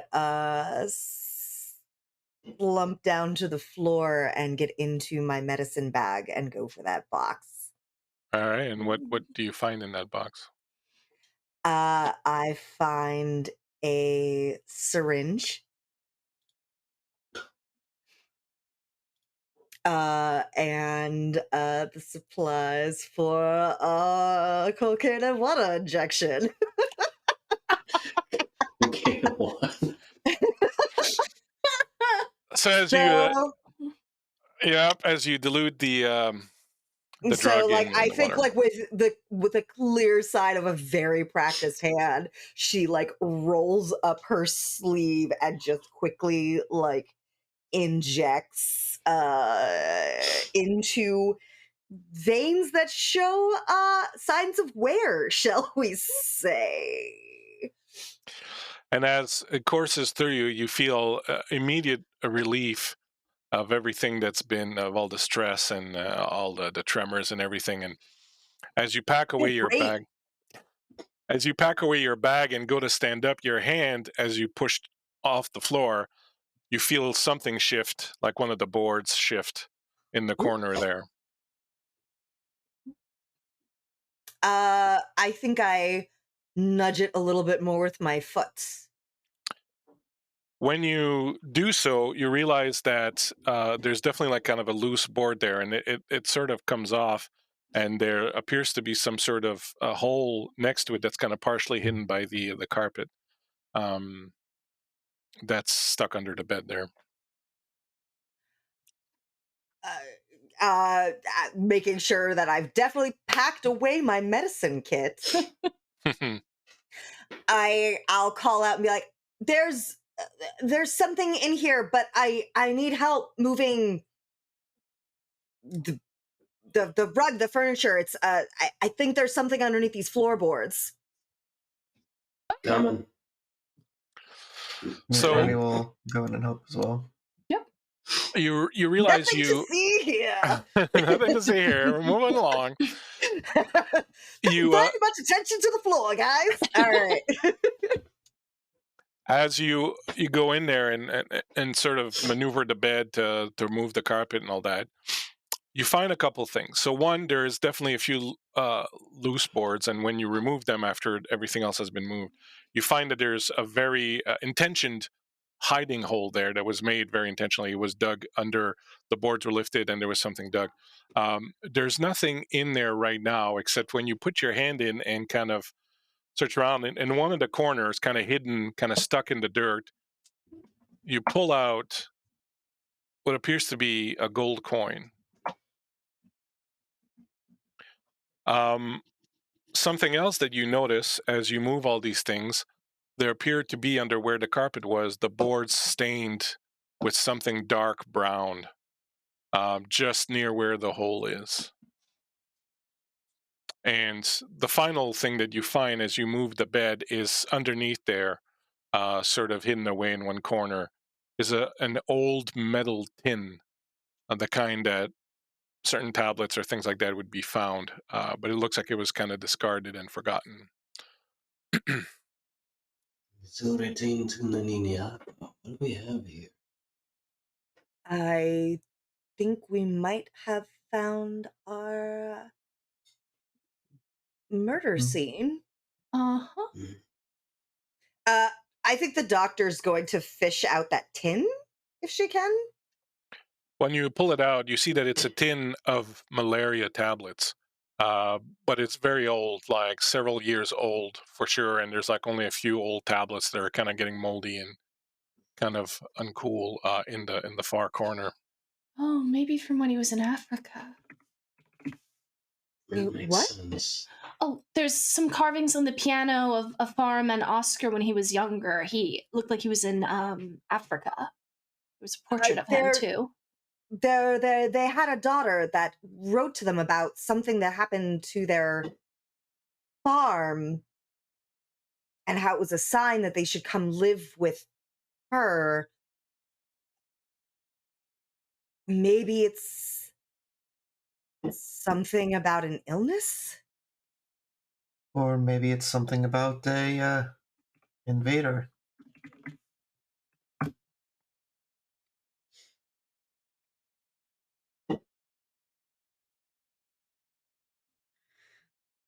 Something that doesn't make sense is there's a bunch of letters here from their daughter trying to convince her parents to come live with them. Her and her husband also mentioned something of how they should have saved money by now, but this is a pretty It's very remote, and I mean, unless they're being, paid to take care of the lighthouse, I mean, They one would have would to be. assume. I mean, someone needs to Uh, take care of it. the captain would be able to tell you that obviously he would be getting paid to work the lighthouse, and it's very likely that they would pay in gold, something like that, because then they would be able to bring the payment all the time, and it wouldn't depend. There would be no risk of it being damaged by the weather or whatnot. So he would say that this would be standard practice. And when you look at the gold coin you found, it is like a sort of government minted coin, and so it would make sense that No, this is how to be getting paid. I it's suppose they government could have stipends. come across the man, the escapee, and he might have been stealing from them, and that's why they killed him. But then where would the money have gone? They killed the man. And why not report it? I mean, the note from the Coast Guard said he's not considered dangerous, but if someone who's being employed by the government kills someone who's in their home stealing and he's from an asylum, wouldn't the Coast Guard just kind of wash their hands of it and say, well, that's it? I don't know. Is that not what they would do? I will say I didn't that think they cared about patients in this asylum. I do appreciate the fact that we've all just assumed that they've murdered him. The man we found I at was the going boat. to say I did find some broken tools in the shed that were clearly broken from being used in ways they were not meant to be used. What kind of tools? I don't think I got specifics. There would have But I been would anything assume- like shovels, rakes, maybe a hammer, things of that nature. No broken axe, if that's what you're asking. Hmm. And that portrait no of axes, but things that might be used to dig were found, so maybe they were digging somewhere to bury the gold? they changed its location, maybe. I mean, if someone found it, I guess they would. But... This doesn't quite make sense, though. And that portrait I saw of Oscar's young man, it matched the gentleman we met, right? Well, yeah, it's like, I assume 40 years ago. 40 years ago, easy. He doesn't have the beard. He's got just like kind of the shorter side whiskers, and they wouldn't have had the beard. I would just had the side whiskers because the beard wouldn't have been regulation. Right. He was certainly wearing a hat similar to what he's wearing now. The hat he's got now is kind of old and beaten up, but it looked kind of fresh and new. This sort of sailor's hat. Was Oscar wearing glasses? Don't remember that. No, he was not. Did the picture have Oscar wearing glasses? Nope. Okay. This eyesight's failing in the letter. Here's a question. Just one that I'm curious of. Why not leave? It's a great farm. The government stipends are fine. It's very clear that they're both accomplished homesteaders and farmers. Plenty of better areas to set up shop. Why stay? Yeah, why not sink the boat with the body in the water and be done with it? I think these are questions we might just have to ask them. Well, You do notice that the light is really failing, and darkness will be upon you fairly soon. We should You still don't have any real probably- indication. You have some clues about what type of basin it might be, but you still don't have any clear indication. I'd hate to ask this. I'm going to look over to our dear occultist friend. Oh, do you want me to And- ask Grudel himself? Huh? I wouldn't word it that way, but yes, That's I what would I'm appreciate doing. That okay. Don't word it that way. Yes. Well, as long as we'll have time, but given how religious they are, it's best not to do it at the lighthouse because I'll probably get shot. So I will Can you set do up, it here? do it here, and keep an eye on the light, I suppose.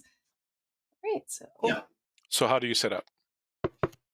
Brigitte likely has a pouch on her belt. It's a mix of dirt from the graveyard and some herbs, and she puts on a bracelet made of deer and bird bones, and she kind of just rubs the dirt between her hands together and let's see. Has the Say Very doctor clearly ever not be in the same room. seen the occultist do this before, out of curiosity? I don't know. Have you? I guess it depends on had we. I know we worked together in the past. Are we gonna? You can pick. Is this something that would have come up before, of like on a previous? I'm fine with this being how Simone gets introduced to this. That maybe she just hadn't come up on the missions that she shared with Brigitte before, and maybe it was something that was kind of like, remember not to bring that up in casual conversation, Brigitte, because that is not kosher. Cool. Sorry to interrupt. Please I will continue. very clearly not be in the same room as you as you're doing this. Like, no, already creeped out. Going to go this Yeah. way. I think the Armin's doctor- gonna go watch the door. Oh, the 'cause he doctor doesn't absolutely like it. stays in the room and is taking meticulous notes about this process. And the doctor, you're like, you're tripping balls. Let's be honest Okay, here. watching this like semi-feral woman Hey. summon the All right, And I'm not you're gonna lie. definitely- Since I knew this was coming up during this session, I had started Googling off on the side, being like, what does it look like when someone takes cocaine? And the results are not actually as helpful as you would think, because it's all like, oh, if you're worried that your loved one is addicted to drugs, I'm like, no, tell me what it looks like the second I shoot it up. I need to know. Like, who knows? The internet was less than helpful. and no one wants to speak up because no one wants to be, well, how do you know that? No, but it's it makes you sort of high on life, and it makes you overconfident, and it makes you kind of, so you would totally be like, yeah, let's have this experience, let's do this. Hell yeah. Do your weird ghost shit.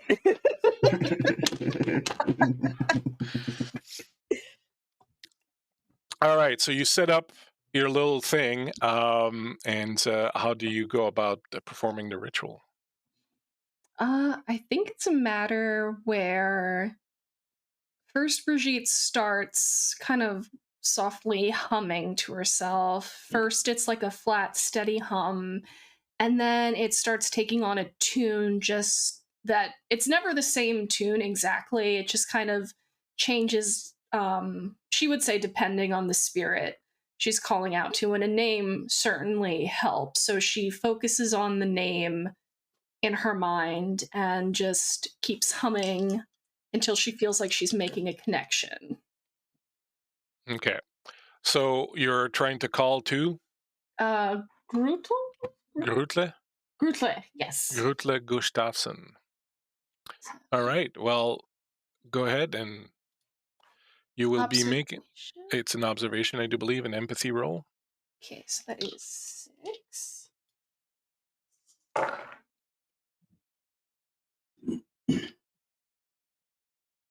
That is 1 success. Guessing that's not enough. Well, one success is all that you need, really. Like, Oh, yeah, okay. usually one success, unless I say otherwise, like you're trying to do something. Oh, okay. One success is normally like the basic. So you start doing your chant, you do your chant, you sort of reach out the way you do whenever you do this, where to you it's sort of like you sit there and you look at the world around you, and you don't physically do this, but it's kind of like in your mind, you visualize yourself reaching out and sort of taking the world around you and kind of opening it like a curtain, and seeing the spirit world that's behind. And whenever you do that, it's always very difficult at first, where there's a lot of, kind of like fog and like different sort of weird lights and sounds and things of that nature that sort of distract you. And you kind of have to, eliminate slowly the different distractions until you can kind of focus on what you're looking for. And you search out having the name, it's basically like you're walking out into this sort of dark, foggy space and calling out the name of this person that you want to reach.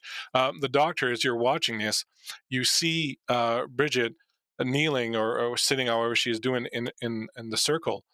And she at first is just kind of humming to herself. And then at some point you realize the humming's going on, but she's not doing it. The humming is just sort of occurring around her, and you can, when you look at her eyes are rolled back all the way inside her head, and you see just the white of it. And with your medical training, you can tell that her heartbeat has slowed down to almost dangerous levels where she's barely breathing, the heart is barely beating. And as you're watching her, to your utter amazement, you see that she starts levitating slowly off the floor, maybe just a few inches, but just enough that you can clearly see that she's no longer touching the floor. And this humming sound is coming from everywhere. Anyone who's not in the room, you're not hearing anything. You're like, what's going on in there? But as you're seeing that, and the window opens and the curtains fly in, and you feel this gust of cold, frigid air that comes into this room, and you feel as if something's kind of going around you and circling you and kind of like moving all around you. Outside, you have no clue. There's nothing going on. There's no, you don't feel or sense anything in the room. And it's like there's this sort of presence that's filling around the room. And inside this space, Bridget, as you're sort of yelling out, you're calling out for Gutli, you're calling out for it, but there's no response. You don't get any sort of response anywhere, even from far, nothing tenuous, nothing at all. And after a while, you're starting to feel like you're getting too far from your body. You know it's very dangerous to do that. And so you kind of, and you know there's darkness coming. So you start coming back towards your body. What you're seeing, doctor, as you're watching Bridget now, you can see that her face looks like she's, you know, having difficulty or like is being confused by something. Like she's doing these different sort of, you know, kind of like letting little sounds sort of escape her mouth. And you, inside this sort of dream space, as you come back towards your body, just as you're about to reach your body, you feel a hand touch your shoulder and spin you around. And when you turn around, you just see all of a sudden this vast white landscape. And at the end of it, there's this giant tower with fire at the top of it just burning, almost kind of like a giant torch. But then you realize that you're seeing like some sort of weird spiritual version of the lighthouse that's at the other end of this thing. It's just this giant tower, and it's like the sun is burning out of it. And you get a sense, a clear sense, that therein lie the answers. But the feeling that you get is that you will find a lie before you find the truth.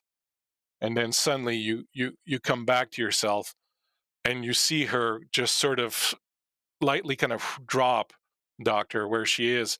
And all of a sudden her eyes open, and she started sweating a little bit, and her eyes open.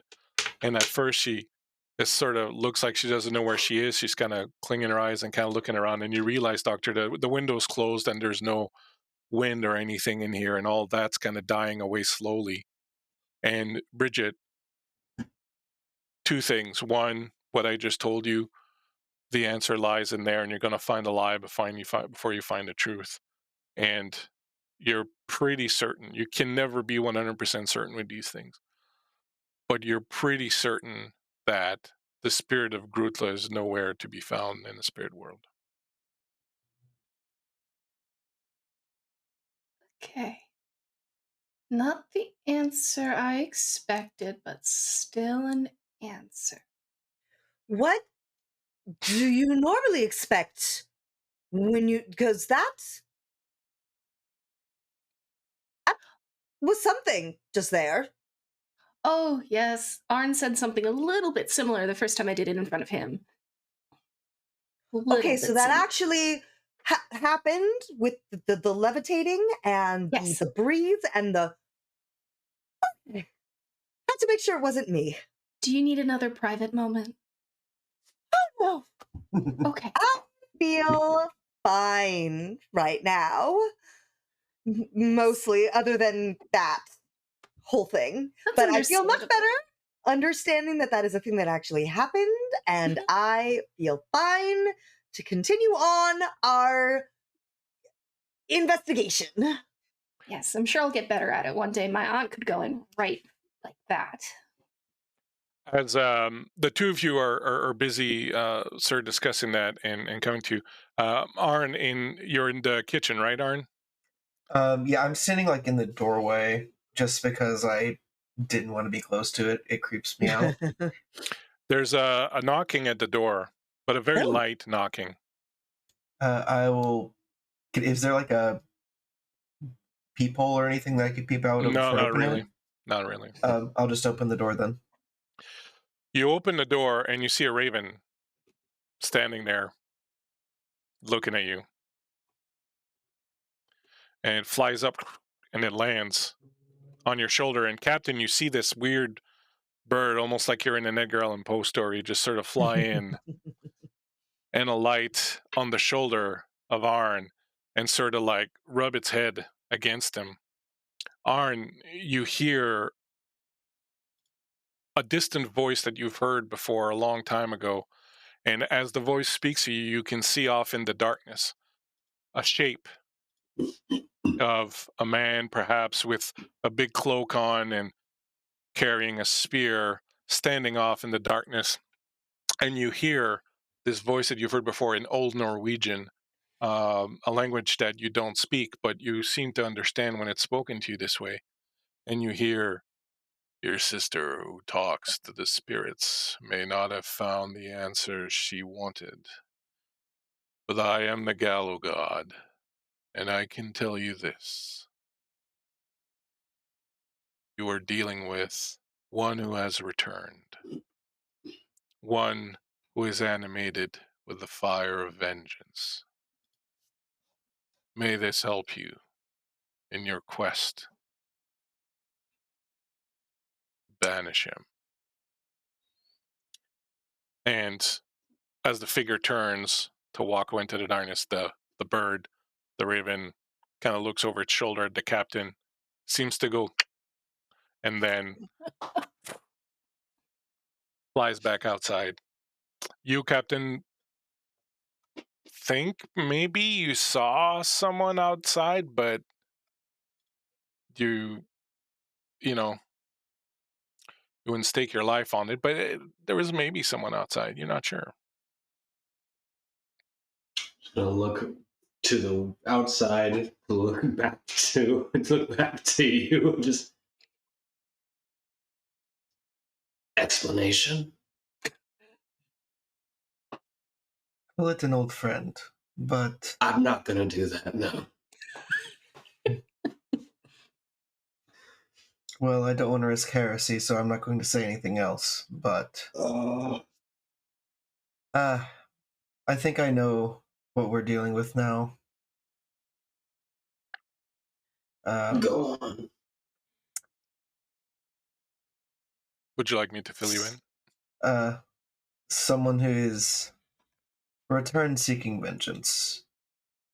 If I am correct, I believe this would be a Draugr. But that may not be the right term. It is, in fact, the right term to a certain degree in that the Draugr are a form of revenant, and what you're dealing with, you now know, is a revenant. A revenant is an undead spirit that is usually full of hatred for mankind for some reason and has an urge to frighten, harm, or kill. It usually wants to torment its family or other people that it used to loathe back when it was human.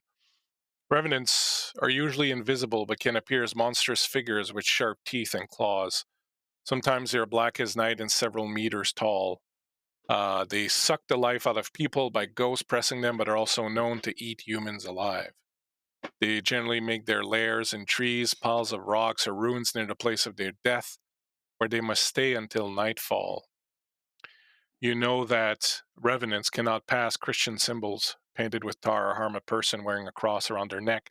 However, they have been known to use dark magics to make those people take the necklaces off or destroy the symbols that protect them. I have put in the clues tab of the spreadsheet the ritual that you know you must enact at the bottom of the clues in order to banish the revenant. First, you must place the remains of the revenant's body on a clean cloth. You must place a crucifix or other blessed holy symbol on the remains and intone this prayer. Ghosts of the past brought you here. Ghosts of the present keep you here. Ghosts of the future release you to your sleep. You must have placed 3 candles about the body, one for the past, one for the present, one for the future, lighting each in turn as you intone the prayer. Finally, you must intone the revenant's true name 3 times. Once you have done this, they will be banished. We're running out of time. Yeah. Are there any candles that we could grab in here? Absolutely. If none of you have some, there are definitely some kicking around the house. Yeah. Brigitte's gonna kind of unsteadily get to her feet and come out of the bedroom and just kind of say, didn't find Gretel's spirit anywhere on the island. It's, The I think lighthouse that's because is the lie before the truth is there. I think that's because what we're dealing with is a revenant. That would And make sense. it's I don't think the revenant is, what was his name? Gruttle. No. No? I don't think that's who it is. That's new. Because that would be the only reason why you wouldn't be able to find him in the spirit world, is if he were not dead. Mm-hmm.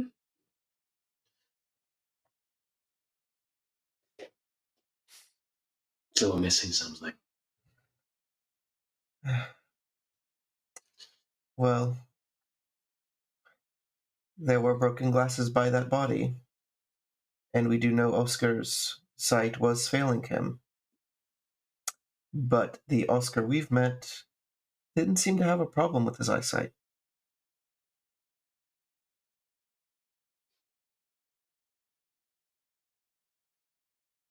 I hate wanting to stay around to figure out more of this, but it looks like the lighthouse might have to be our last stop before we get this done.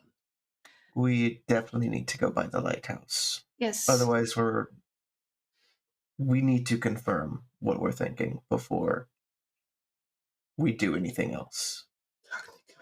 All right. Yes, we need to get. You should get know that Scotland. the daughter's letters said that they knew her mother was unhappy, but do we seriously believe that she would have chosen to stay with this random escaped asylum patient who may or may not have killed her own husband? How's she leaving? How would you leave without him knowing? Small island. So Small island, no clear way off. Also, She did not seem to be under any form of duress when we met her. That's also true. So, just to clarify, revenants can take the shape of other people. They can possess human bodies. Gotcha. Oh, I hate that. They do this thing during the day. They do this thing where they turn invisible and just stand there and they can't move. But if a human being passes through them or connects with them, they can possess them. Oh, I hate that. Huh. where is Scorland at the moment?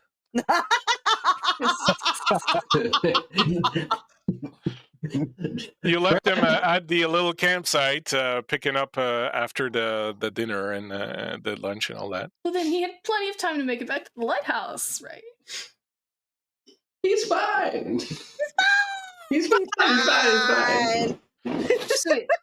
So the revenant is Oscar. Maybe? Possibly. Is in Oscar. Potential. So then the beast. Also potentially. Then the beast is. No, I think I'm overcomplicating it. The beast is either Oscar or the patient, and then maybe one is possessing the other? It seems But who to then be. killed either Oscar or the patient? Was it whichever one is still alive, or was it Ingrid? That's why we need to go to the lighthouse. I think We need to get answers. Lighthouse. No, we should just go there now. It's getting dark. We need to go. Do we have a It's too plan? dark. Are we just going to say, hey, have you killed any escaped asylum patients recently? Like, I'm good at talking to others. I can probably glean the truth. We can also take the Maybe. message that they would have no other reason to keep, and also her daughter's letters. I mean, we know she's not possessed. She's carrying the cross all the time. This also makes you think that it's Leverage. very unlikely that Oscar is being possessed, since he would not be able to be around her. He would not be able Crosses. to. Yeah. Oh.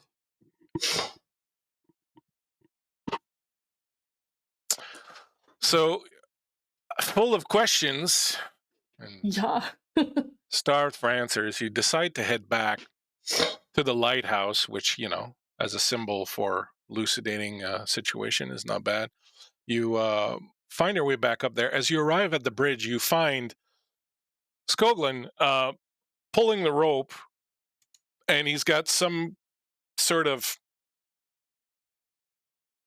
heavy weight at the other end, like a big bag, and he's pulling it up, and he's got like this pulley function around the bridge thing, and he's like, "Oh, sir, would you mind giving me a hand? This is terribly awkward to work with." Right, I got you. One side. I'll take the other side.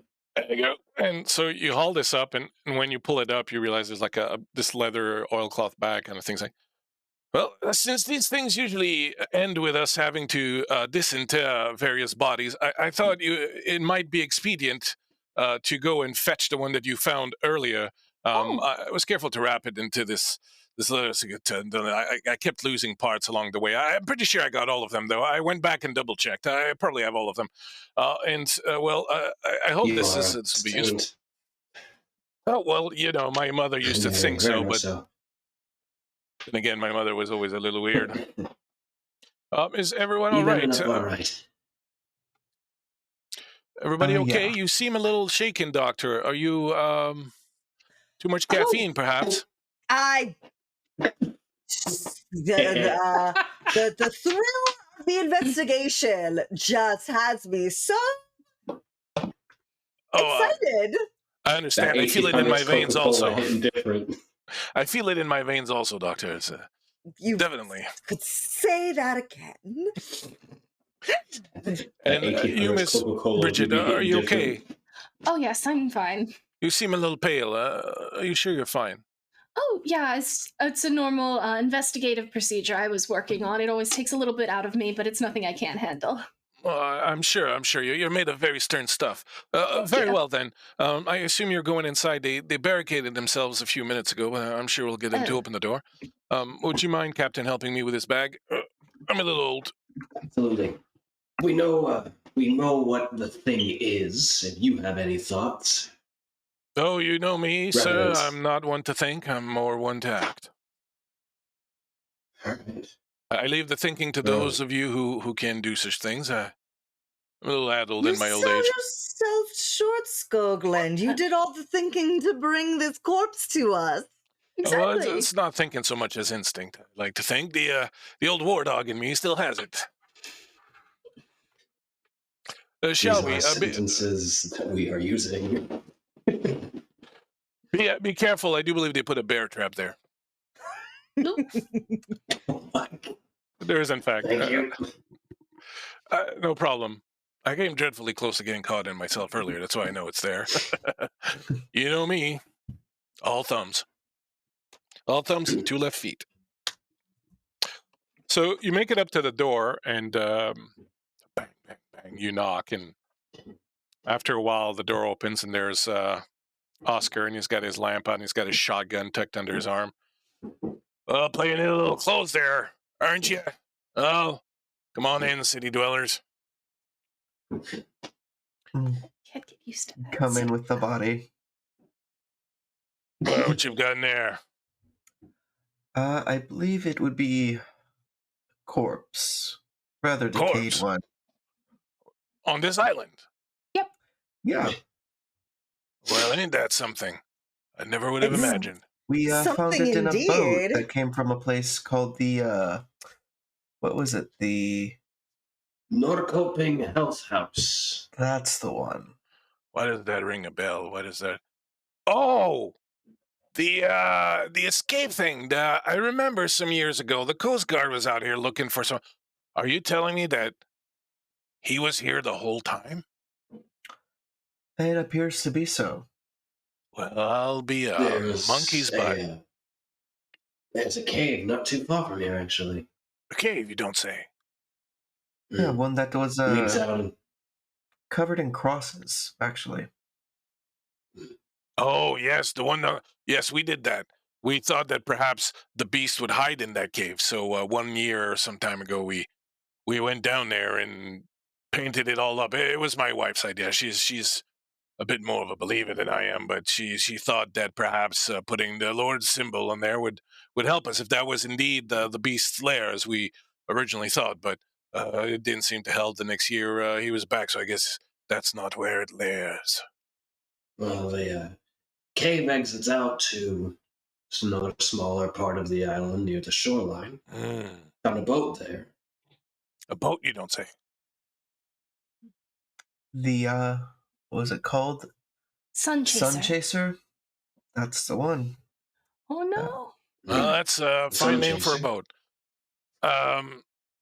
Well, look, you best let me announce to my wife that you're bringing the dead body. She's might not take too kindly to it, but let's close the door. It's about to be dark, and we're bound to. And you hear, as he says that, off in the distance, reverberating through the emptiness of the island, this primal scream.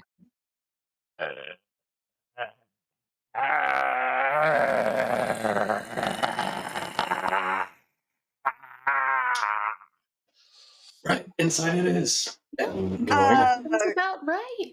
Oscar, my dear friend, this is enough to make anyone a little nervous. You don't happen to have a little liquid courage around to help calm someone down? Oh no! Unfortunately, and as he's closing the door and putting like the locks and the thing.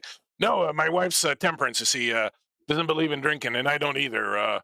She says it's not very saintly. So no, we don't have any such things. Never? Nope. Never had it on this island. Is my dagger humming? It's giving you a little something. Okay. Just That's a little rather bit. odd. Oh, your considering sixth sense? Sorry, your sixth sense, Ethan? Yeah. Like, the radar goes off. Like, there's something powerful and nasty and ancient that's roaming in the area. Well, I think we should wrap this up. You said you've never drank, but we actually found some letters that came from your daughter, who said that your drinking was causing your eyesight to go, which is... That's what you're worried about right now? Yeah, sure. I used to have a bit of a drop back in the day, but my wife convinced me to drop all that. Let's get upstairs. It's no good to be down here. You're We'll be also safe not wearing upstairs. glasses. Well, I don't need them. I'm not reading right now. What are these questions? Come on, let's get upstairs before this thing comes here.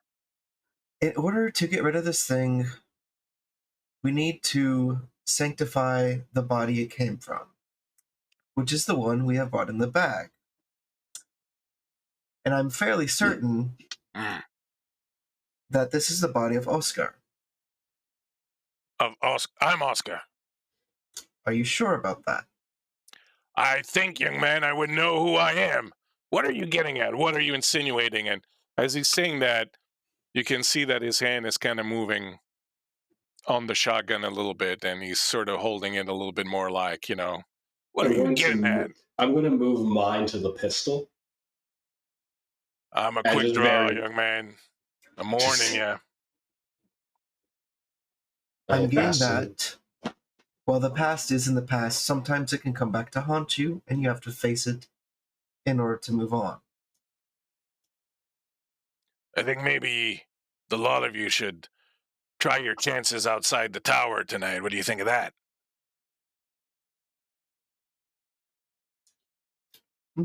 I'll leave the door open if you want.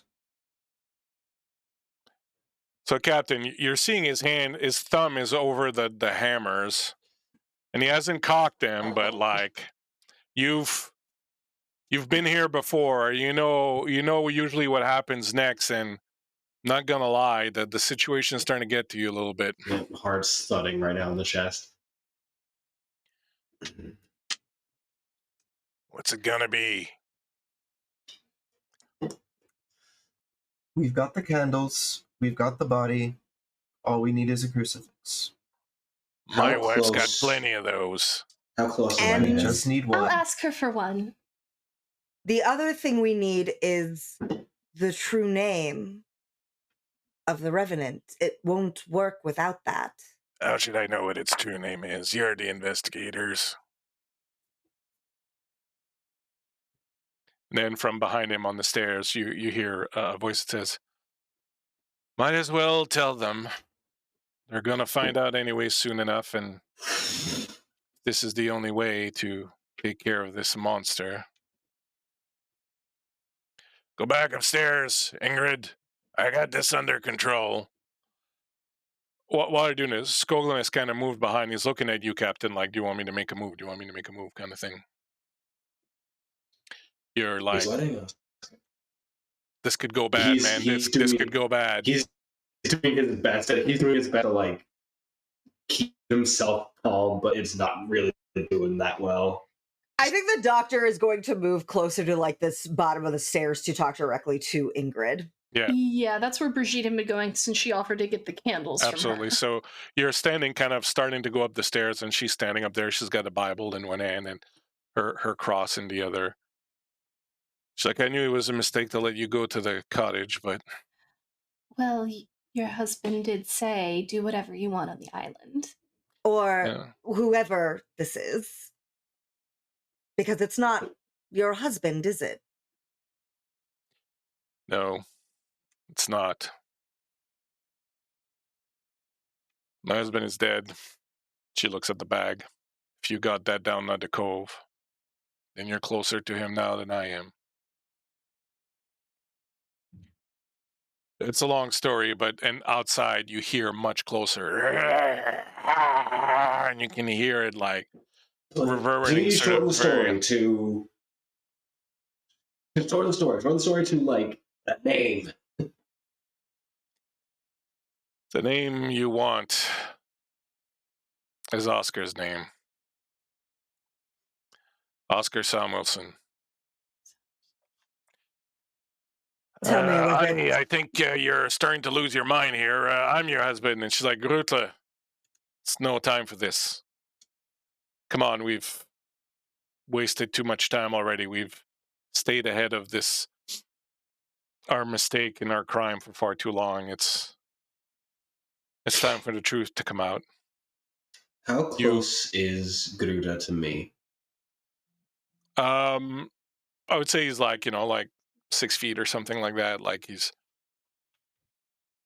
he still hand on the shotgun? he still has the hand on the shotgun, but now he's sweating. He's kind of nervous, and he's like, Ingrid, what are you doing? Okay. They're gonna tell the cops. Knowing full well that I am a coward, I want to try to rush and just get the shotgun out of his hands. All right, so go ahead and give me a. This will be a close combat and physique roll. I will say that your fear, your courage being what it is equivalent to a mental condition. So you'd be at -1. However, I'm also going to say that since he's distracted, that it evens out. So you're at your close combat and physique regular, but that fear is really kind of like working you.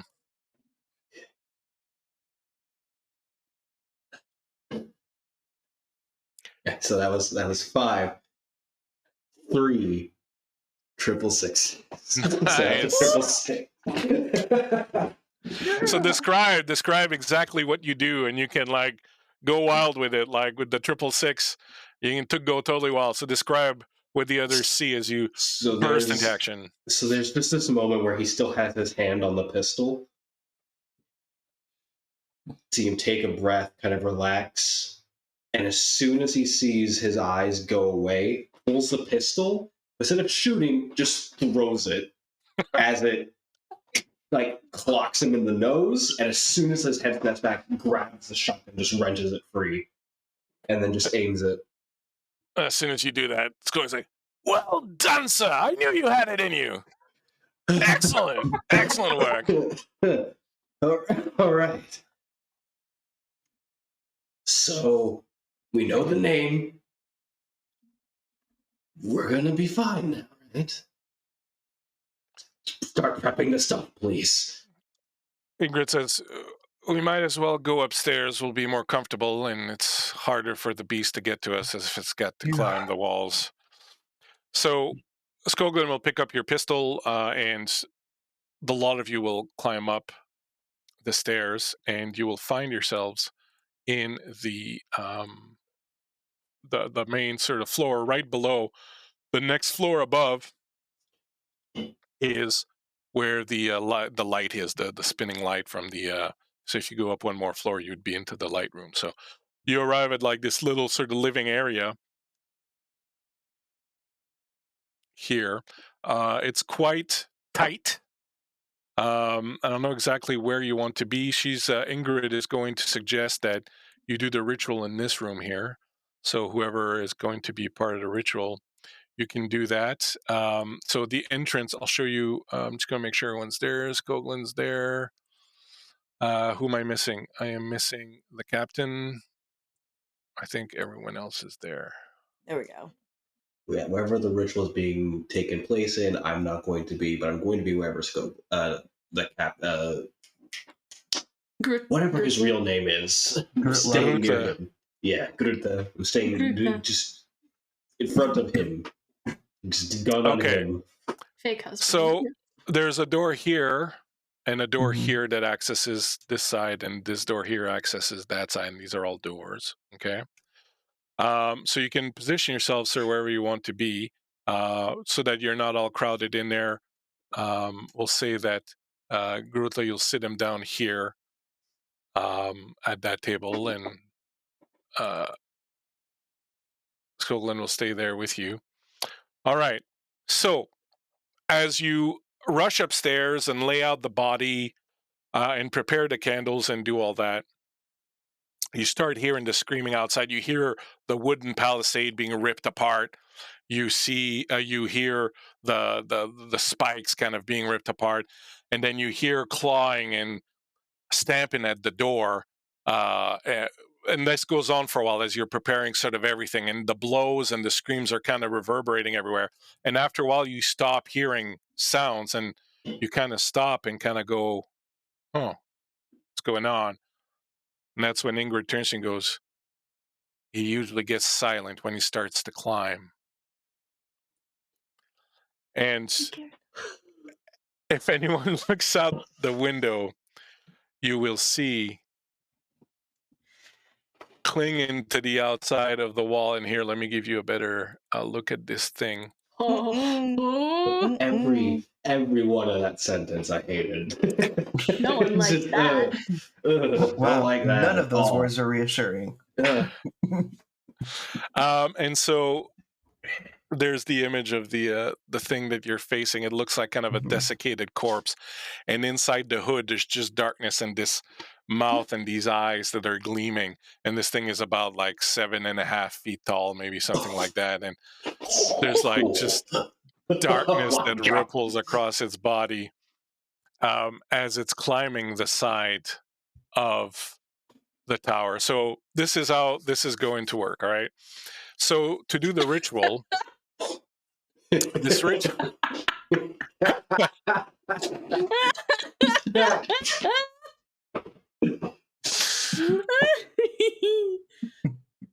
perfect.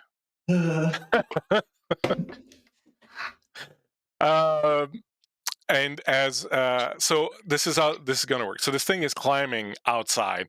It's going to take 3 rounds to do the ritual. Okay. Now we're going to draw initiative and we're going to go through it.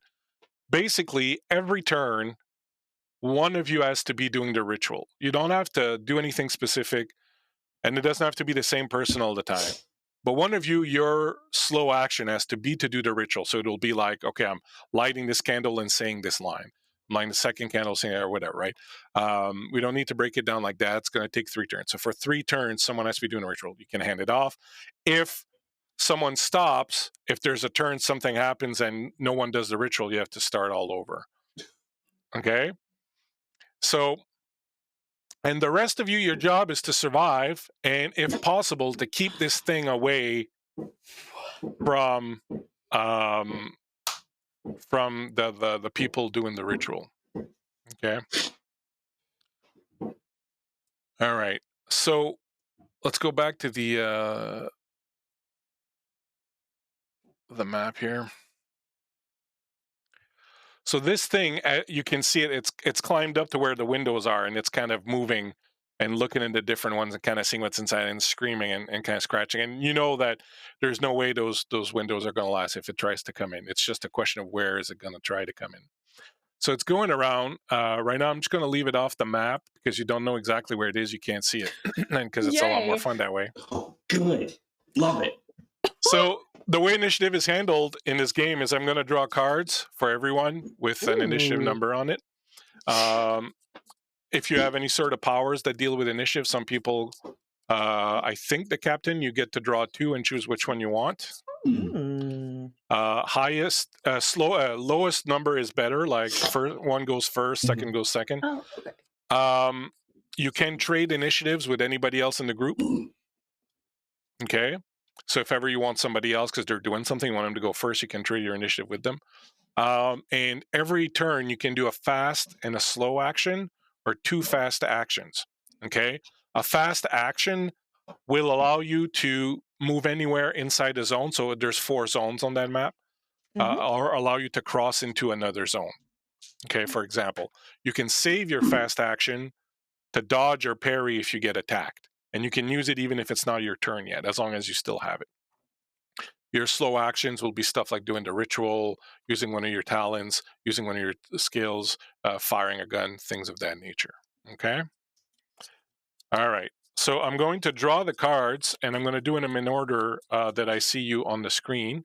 And then I will do the NPCs last. If you have a power, I think only the captain has a special power with the initiative. Let me pull up his. Yeah, I don't have one. Defensive, each turn you get 1 extra action and will only be used to dodge or parry. Don't forget that. Battle hardened, you are used to battle. When drawing for initiative, draw 2 cards and pick one of them. Yes. Okay. And so to give you the, do you want to go first to have a broader spectrum of chance, or do you want to go according to the where you are on my screen? I'll go first just to have. Okay. So the 2 cards I've drawn for you are these 2. So that's 2 and 8. What would you like? I will take 2. Okay. Just in case. So you are 2. All right. So now I'm going to reshuffle and we're going to draw in order that I see. First will be Arn.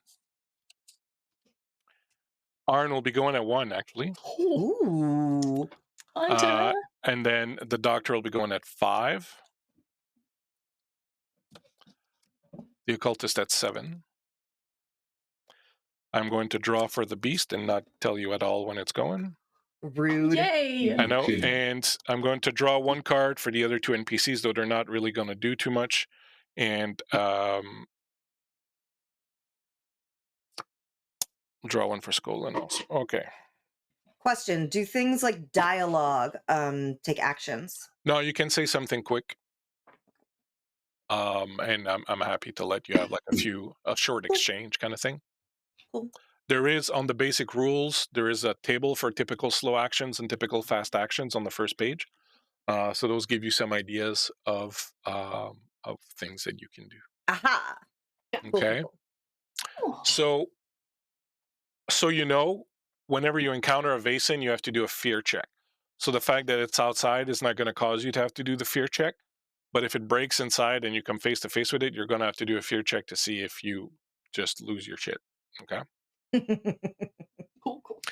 All right. So let us start. So at 1 would be Harn. You can keep your initiative. You can trade it out with someone. First of all, who's going to be doing the ritual? Let's start with the first round, call it out, and then we'll see after that. I can do it. Okay. So your action this round, if all goes well, will be to do the ritual. All Do right. you want to? I mean, not that it does much, but do you want to trade with me so you at least like Sure. so Can't hurt. one closer in the let them deal with the fighting maybe, and then you Sounds can go next with ritualness, and then I'll just go last. Yeah, as my like stats are support. not good for fighting at all. Exactly. Real grim. Okay. So Real grim. the beast is outside. You can hear the claws sinking into the side of the light tower as it's moving around. It's skid around really, really quickly, jumping around from side to side. It's very difficult to kind of keep in mind where it is. The night has fallen. The place is only lit by a few lamps and the fireplace. So everything is kind of dark and moody inside. And there's just like the little bits of light. And we begin. Harn, what would you like to do? I'm going to toss my tinderbox over to my stepsister and say, helps with lighting the candles. And then I'm going to ready my rifle and just aim it at this window. Okay. So you're braced there. Awesome. Mm-hmm. Okay.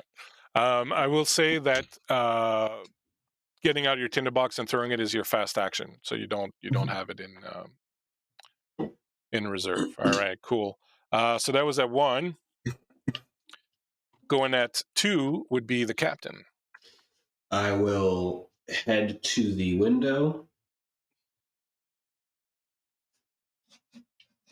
The window closest to me, essentially. Mm-hmm. I probably was sitting there, so yeah. Since I was sitting there, I'm just going to put the shotgun down and draw my saber. And I'm going to hope and pray that it is not outside my window. You can see the vast ocean outside, and the water is like black, and the moon is just barely kind of reflecting on it. And there's like this fog that's sort of rolled in everywhere, and it's like super duper spooky. At 3,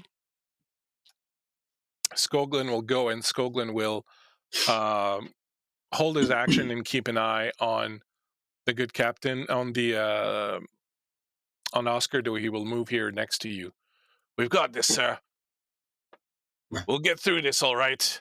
And he originally takes the shotgun that you discarded, and he expertly sort of checks it and closes it, and then, should we give this man back his weapon? We might need the extra firepower. You gonna shoot me in the back?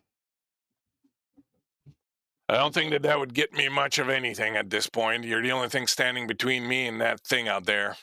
Fantastic. Yeah, give him the gun. Very well, sir. And he gives him the shotgun. Don't muck about, old man. I'll knock you out. Who are you calling old man? And he'll move Soldiers over. Rank up. He'll move over here and kind of keep an eye on the other window in the other room there. For no one, at 5, you may go and do the first part of the ritual. Yes. So that would be. Oh, do I need to roll for it, or No, you don't need to roll anything. You just need to say that you're doing it, so you can describe it. You'll be lighting the first candle, so you can describe to us what you're doing. Yep. So once got the corpse out on a clean cloth, got one of the crucifixes on it, and Brigitte sets the candles around it, and she strikes the match her brother tossed her, and she'll light it and just calmly say, "Ghosts of the past brought you here," as she lights it and it catches flame. So as you say that, your knife vibrates, and you can feel there's something going on. You feel energy kind of spreading out from this. The candle, you light it, and it starts to flicker crazily right away. And you can all feel that there's like sort of a change in the air. As that happens, you hear this voice that seems to come from somewhere far away, like at the bottom of a tomb or something like that. And you hear, and one of the things that the revenants can do is that they have the ability to see into people's souls and know their dark secrets. And as you light that first candle, you hear reverberating through this place, this disembodied voice that says, "Messing with things you shouldn't again, little one. Didn't you learn the first time? Getting someone you love killed with your meddling in things you should never meddle with." Does everyone hear Everyone hears that. Yeah, Bougie kind of freezes, but she's already done her turn, so. All right. As your secret is revealed, I'm going to ask you to go ahead and give me a either logic or empathy, whichever one you want, and just roll that straight up. Just your logic or just your empathy, yeah. You're gonna go empathy with that one.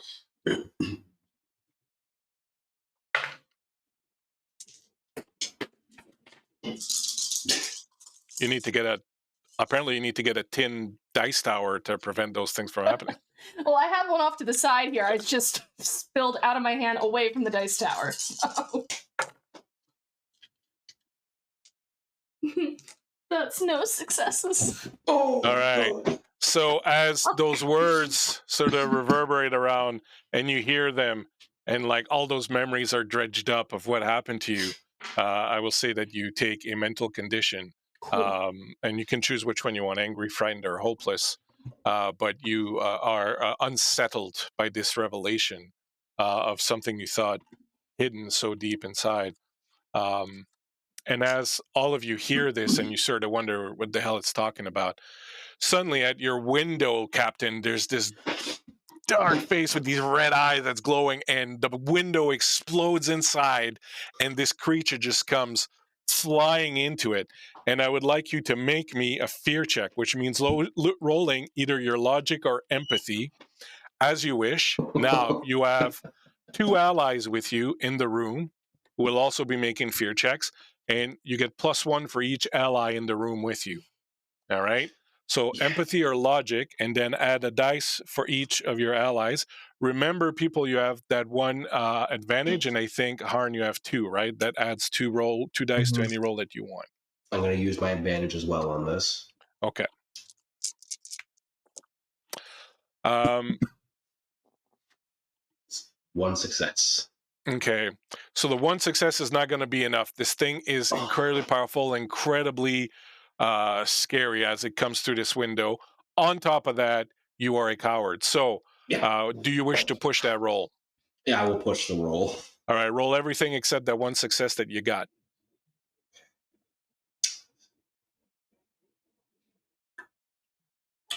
It's another success, so there's 2 successes. All right, perfect. That's what you needed. So the fear just shoots right through you as soon as this thing. What it does do, though, is that you were kind of preparing and waiting, and now you just totally lose your action as you kind of scramble back a little bit before, like, you go, no, I got to stand in front of this thing, and sort of, this thing is coming at you. So it is going to do an attack on you. You can use your fast action to dodge or parry if you want, since I don't believe you used it. The way you do that is if you want to dodge, you will use, you have to use your force or close combat in order to parry it. So whichever one you like, force or close combat plus your physique. And then if you get more successes than it does, you will have parried. I will go ahead and use my close combat to parry it. Okay.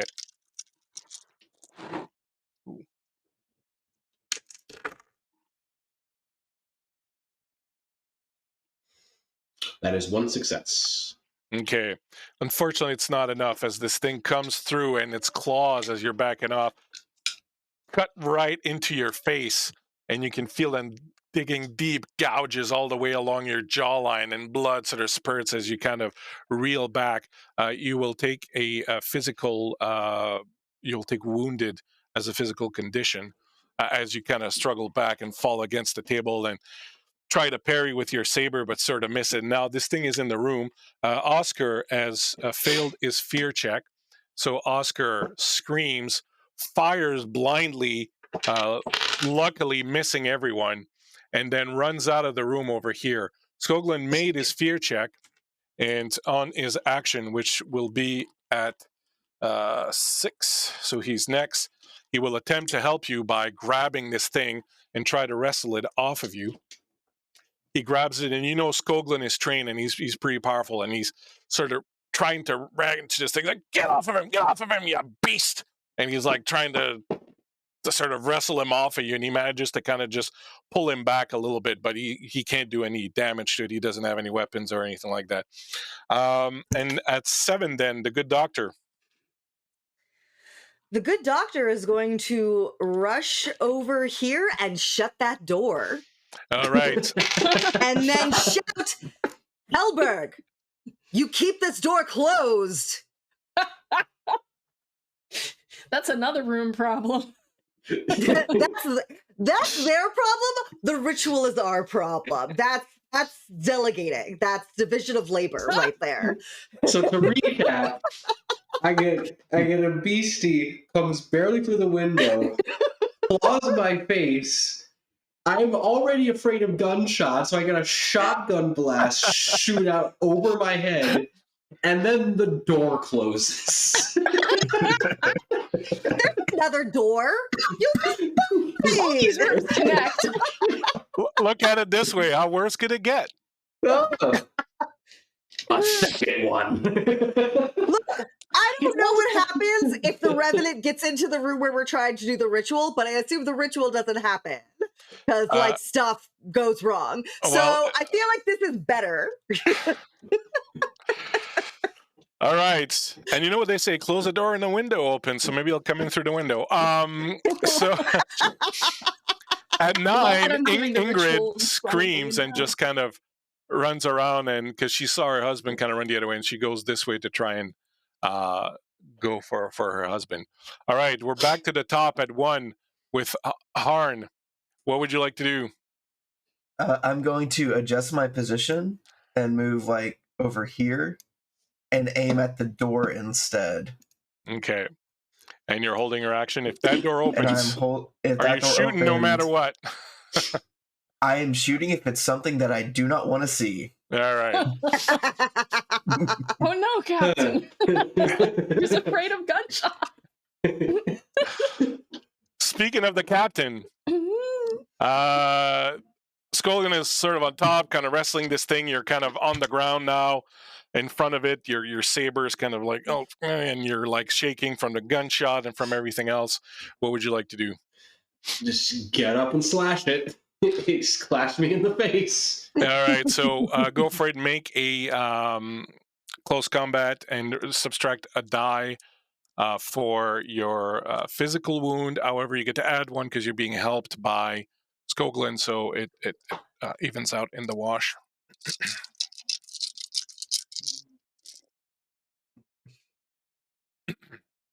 2 successes.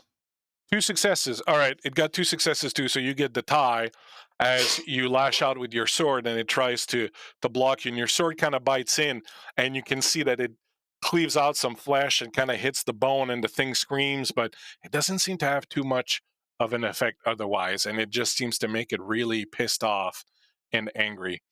Just gonna keep it distracted. Keeping it distracted. Yep. I'm going to also do the defensive, and I'm going to take the opportunity to, I'm trying to find the defensive traits for the defensive things. To take oh my gosh, I can't find it on the sheets. What are you looking for? Defensive lets me do another action.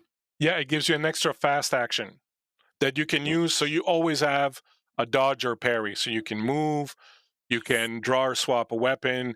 Like you stood up, that's a fast action, for example. So you were able to stand up, but you still have a fast action to dodge and parry if you need to. Okay, that's what defensive does. Yeah, cool. Defensive is actually pretty solid. yeah, I will keep myself prepared for anything else. Perfect. Go from there. Pretty awesome. All right.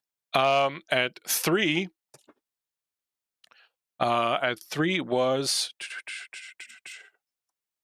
getting confused in my cards. 6 is the beastie. 3 was Skoglin. Right. So Skoglin is going to Shoot into this room again, I swear. No, that's not Oscar. It's Skoglin. You're he tries to, he's still like kind of holding him, and like he tries to like sort of give him a little elbow shot, but unfortunately he doesn't get any successes as he's like wrestling this thing. At 5, Me. the occultist.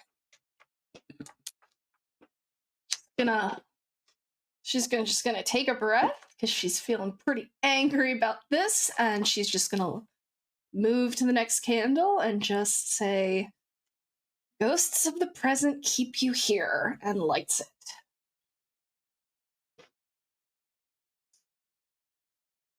All right.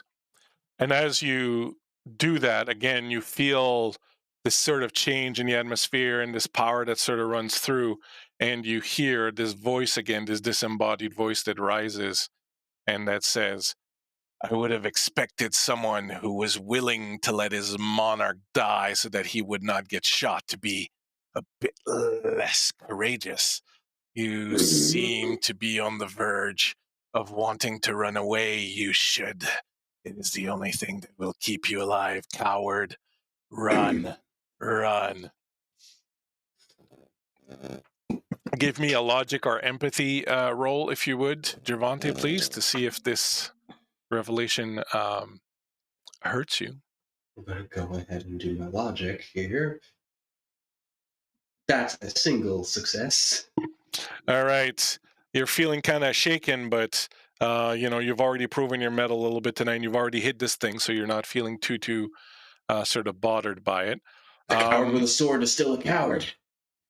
But they also still have a sword. Yeah, still have a sword.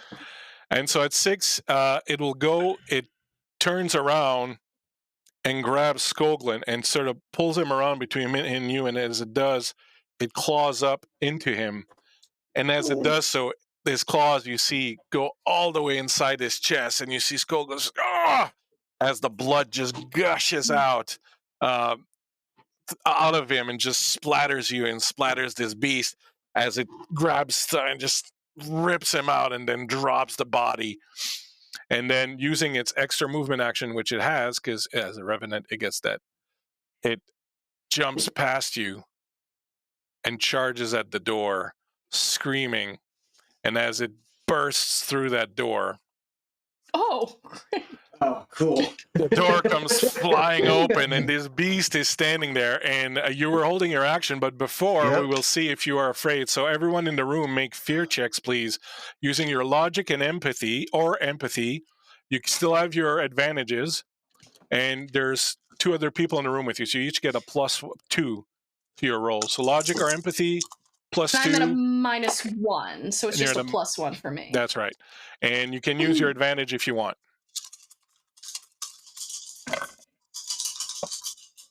I'm going to use one of my advantages. Okay. Can I push my roll? You can push your roll. And the advantage is I'm going to push my roll as well. Reroll? Reroll everything except your successes. Yeah. Do I take the condition before the roll? No, you take it after. You take the condition after.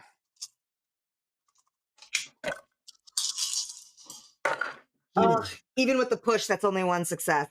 Yeah, with an advantage and a push, I only got 1 success. I got 2. All right.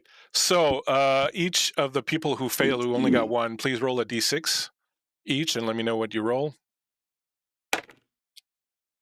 1. 6. Okay. So Ethan, you are afraid of this thing for 1 round. Okay. Doctor, you would be afraid of it for 6 rounds. However, because you're hopped up on cocaine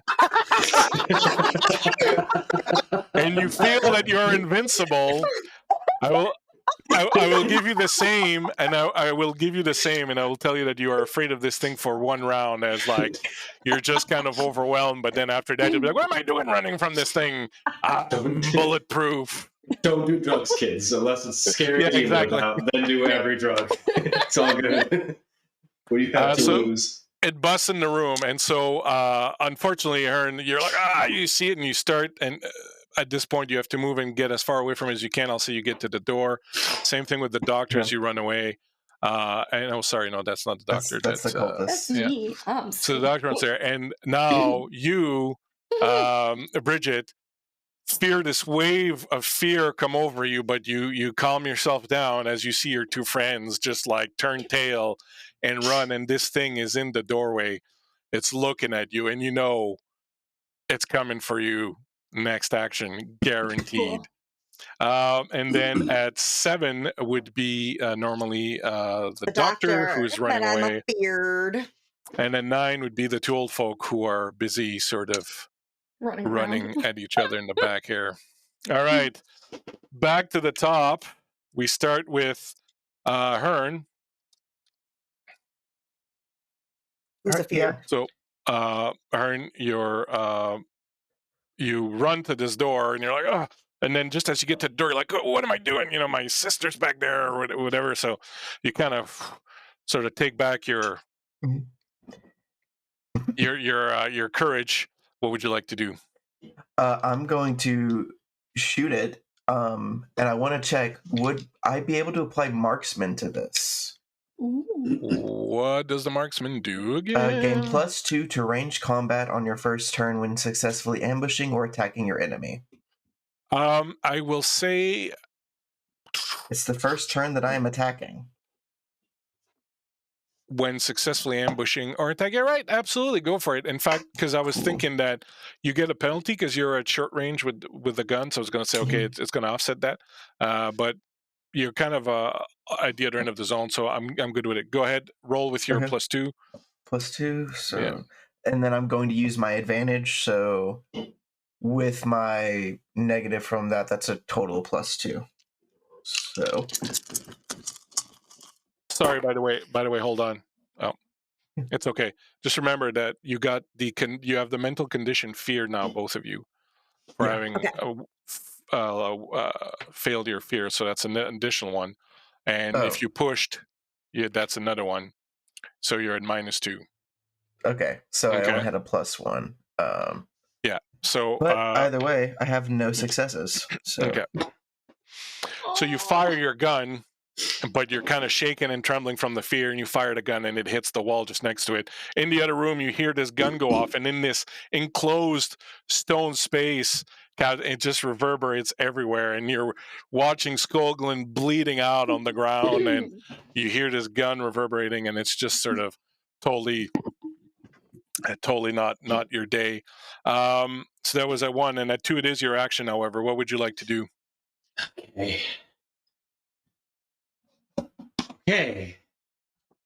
I'm going to do something stupid. Hell yeah! Hell to the yeah. I'm going to charge at it because it hurt my best friend. Yeah, it did. And I'm going to grapple it. All right. Oh. It's going to attempt to parry you. So let's see how that goes.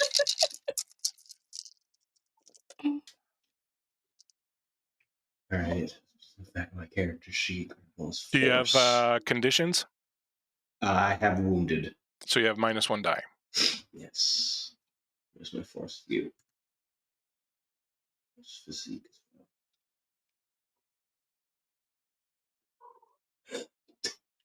2 successes. Please. Awesome. I only have 3 die to roll. It also has 2 successes. So you win, you get the tie. You manage to grapple it, and you hold on. You don't do any damage to it, but you kind of like lurch in and kind of grab it, and you're kind of wrestling with it and sort of holding it. And it looks over its shoulder, and you can tell that it's calculating whether it wants to kill you or go kill the occultist right now. It's like, and its breath smells like the mold of tombs, and there's just this anger and hatred in its eyes that are burning. It's another ritual place. At 3, Skoglin continues to die. At 5, Last At part of the 5. ritual. Tell us what you do with the last part of the ritual. Just seeing everything get chaotic, she very quickly lights the final candle and says, "Ghosts of the future, release you to your sleep," and then she intones the Revenant's name 3 times. Which name? We agreed it was Oscar Samuelson. That's the one you say? Yep, Yeah. Oscar Samuelson, Oscar Samuelson, Oscar Samuelson. Final answer? I'm getting... Yes! The beast elbows the captain off of it and lurches for you. And as it does, you see its eyes go wide. And for a moment, the face turns back. And you see the face that you saw in that picture in Africa so very long ago. And as it reaches for you, it starts to become disembodied and turns into this black smoke that just wafts over you and disappears. And you can feel the darkness of it has gone and has disappeared. And even the moonlight coming in through the windows and the light of the fire and of the torches seems a little brighter right now, as the body on the ground just seems to... Coast is clear. Soul is resting. Is everyone okay? The doctor is going to rush into the room and try and treat some injuries. Where do you go first? Let's do a little round table. Where does everybody go? Where do you go, doctor? What do you do? I rush into, like, I'm going to guess, just based on what I've seen of the captain, that it's like, definitely they got injured in there when I shut the door and left them to the basin. So I'm now going to rush into that zone and just quickly take stock. And obviously the captain was moving and Skoglin is not. So I'm going to rush and try to save Skoglin. Yeah, he's gesturing to Skoglin anyway. Yeah. All right. You reach out to him, and when you get to him, like, he's lost so much blood and his stomach is completely ripped open and everything is just sort of hanging out. And as you reach him, you know that maybe if you were in a hospital and you had a team with you, you might be able to save him, but he's not doing too good. And sort of reaches up to you and he's like, "Hello, doctor. I'm afraid I'm perhaps going to be a little beyond even your incredible skills. I wonder if you would do me a small favor, however, before I go. Anything, Skoglin? Would you ask Bridget to come and see me, please?" Bridget, you need to get in here. What? Okay, alright. You good? Come on. Okay. Now? She runs in. You run in and you see the doctor is there, kind of slowly dying in his hand by the doctor. Bridget. Yeah. We can fix this, right, Simone? We can fix it, right? We're not. Unfortunately, I feel perhaps a little too far gone for the good doctor, but I did want to ask you a question before I go. This pendant that you wear, this beautiful emerald pendant that you wear, where does it come from? I've always wanted to ask, but I did not dare. My parents abandoned me at a crossroads when I was little, and this was the only thing they left with me. And my aunt found me and raised me until she passed away. Was your aunt good to you? Did she take good care of you? She was the best aunt I could have had, and Helberg was also a good father, and Arn has been a great brother. That that warms this old man's heart. I wanted to several times tell you a little story about a man once and a beautiful young woman who looked remarkably like you, who loved each other very much, and unfortunately could not find it in their circumstance to be with each other.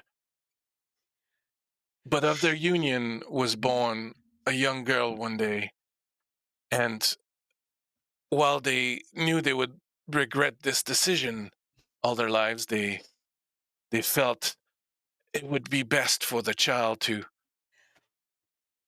be placed somewhere where she might be loved and well taken care of. And so they placed this beautiful, beautiful young baby girl into a basket and took it to a crossroads.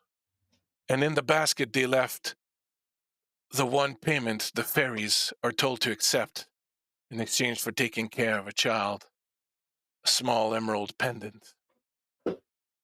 And I wanted to say before I go that I've never loved you as much as I did tonight, and I've never been as proud of anyone as I am of you right now. And with that, his head lolls down.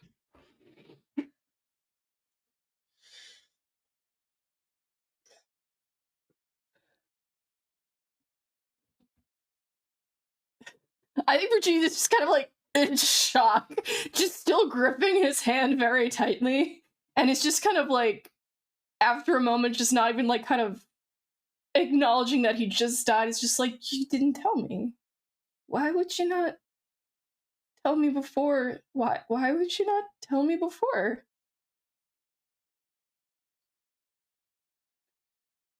Golan was, as he's gonna get up and pull free the medal that he had from the king and just kind of rolling it in his fingers.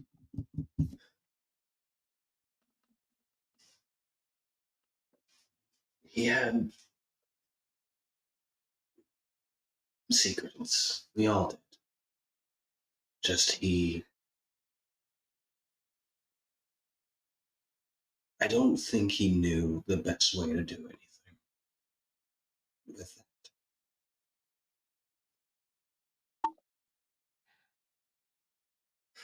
And I'm going to put the medal, just tuck it into his coat.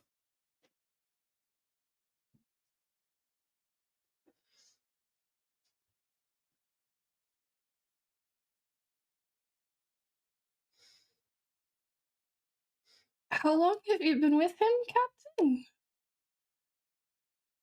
Do you know the woman he was talking about? Do I, DM? You do. You know that Skoglin kept a picture of her and that he often exchanged letters with a woman that he always was very secretive about. But you know that even recently he exchanged letters with her, so it is very possible that she would still be alive. He had contact with her throughout the war and even after. Even after. Which I am duty bound to a brother in arms. If you want to find her, I'm honor bound to help you. And I'm a pretty good hunter. If you don't mind having a coward tag along with you. I think I couldn't ask for a better coward to tag along with us. And I think it's when Arn says that I'm pretty good hunters when she finally just starts crying. Because it's just been a lot. Arn will move over and offer Bridget to drink from his flask. Oh yeah, she's gonna take a shot of that. Oh. I'm going to stand beside the good doctor, and I'm going to kind of just do what would be the best akin to battlefield triage, just trying to make him look a little bit better. Yeah, just As he's doing that, Harn, out of the corner of your eye, you see in the other room where the body is a figure in a long cloak and a spear kneeling by the body that's on the ground. Reach out and touch it, and then look at you, and you get the sense that, you know, your man who has fallen will be taken to a place where the brave warriors go. I will see to it personally. And when you look again, the figure is no longer there. You see a raven at the window that's broken, sort of peeking inside, looking at all of you. Ah! And then with a flutter of wings, flies off into the night.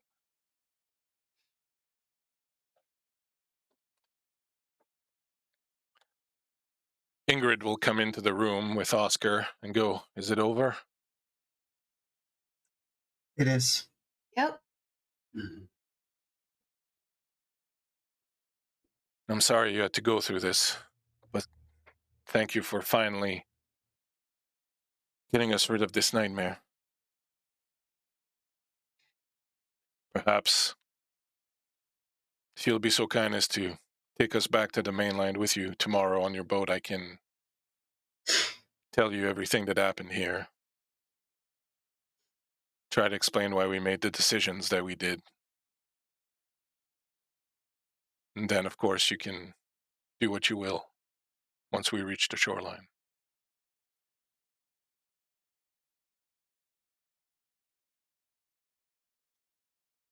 It's not my place to say no, but it's up to the rest of you.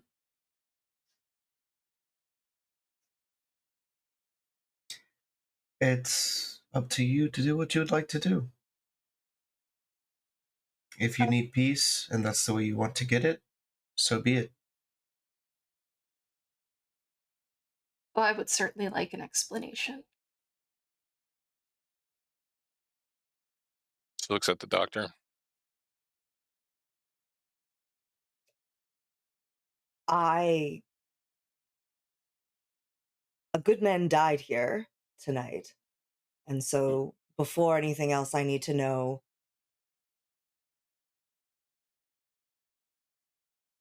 when you killed him, was it self-defense? Or just petty marital squabbles?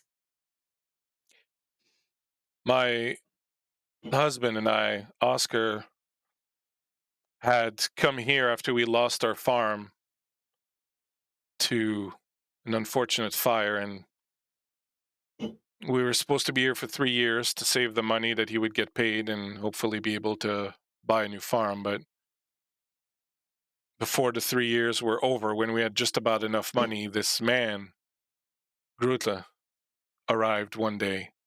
He had escaped from an institution near here where he said he was being held against his will, that his brother had him put in there in order to take all of their father's inheritance for himself, and all he wanted was to be able to be free of that place and to go home and live his life again. And that touched me. I felt like someone here who was also being held in some institution against her will. I could not see my daughter, my granddaughter. I could not live my life. I felt trapped here, and my husband increasingly becoming hateful of the outside world and isolated, would not hear of us going back and kept pushing back our date to leave. And he was drinking heavily, and his eyesight was failing, and he couldn't do his job properly anymore, and I had to do most of it. And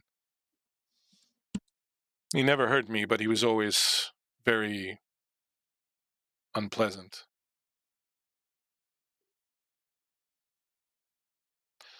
When Grutla one day found the gold that we'd hidden, my husband caught him In a rage, he flew at him. The two of them fought. Grutla was just trying to not hurt my husband. He just wanted the money so that he could go back and make a life for himself. And I could understand that. I could absolutely sympathize with it. And as the two of them were fighting, it seemed clear that my husband, in his drunken rage, would kill Grutla. So I grabbed the hatchet that was at hand, and until I hit my husband in the back of the head, I did not know which one I would hit. But in the end, I understood only too clearly what being a prisoner against your own will, separated from the rest of the world and the ones you love, felt like. And so I hit Oscar, and at first we thought Grutla could just take his place and we could leave this place and go back to the mainland, but then the Coast Guard came and they told us that they were looking for Grutla, and we thought, well, they might ask questions, they might want to know, so we thought perhaps if they find Grutla, so we put the clothes on my husband's body and hid it in the boat in the cove and just waited for the Coast Guard to find it and to be satisfied, but they never came back around. And unfortunately, with time, Grutla became increasingly paranoid that to go back to the mainland would just get us arrested. And so I was prisoner here again. And then this thing, that Yule feast, this ghost from our past, this misdeed from our past, rose up from the grave, and, well, I guess it was trying to kill me, perhaps, since I'm the one who killed him. After that, we just didn't know what to do, and we couldn't face going back to the real world and having all of this happen, and I feared bringing this creature with me to my daughter's home and to my granddaughter's home, and I did not dare leave this island until we had sorted this situation and figured out what this was and gotten rid of it. But until you came, it was not possible.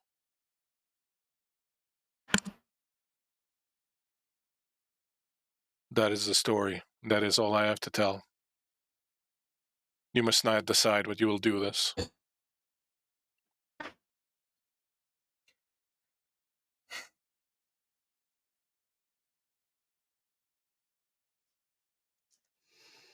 It sounds like you've already been a prisoner here. If you think you deserve more punishment, you can go get it. That's not my job to deal out.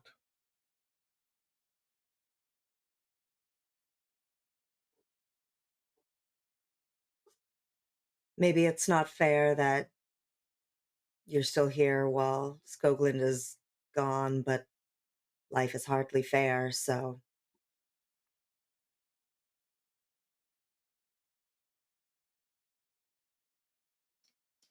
I think you can make your own choices, but it also sounds like your daughter and your granddaughter would very much like to see you. It seems like there's already been enough time lost. Thank you.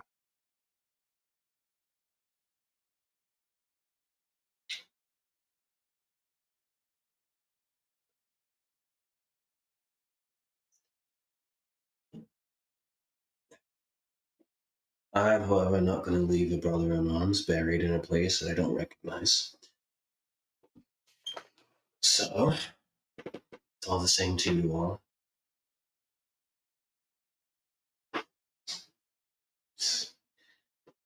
Give our friend a proper right before we make our way.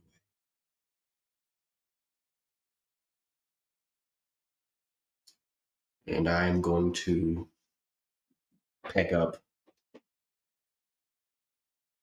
Poland and carry him down the stairs. And Ingrid will say, I don't know what you wish to do, Grutla, but I do wish to see my daughter again and my granddaughter, and perhaps if I can convince them, and perhaps if some of you will speak for me, they will at least let me see them once before they take me away, as I should be for the murder that I've committed. But to get to see my daughter and granddaughter once more would be one more time than I ever thought I would get, and that would be plenty for my old heart. See them first and then decide. Wise words.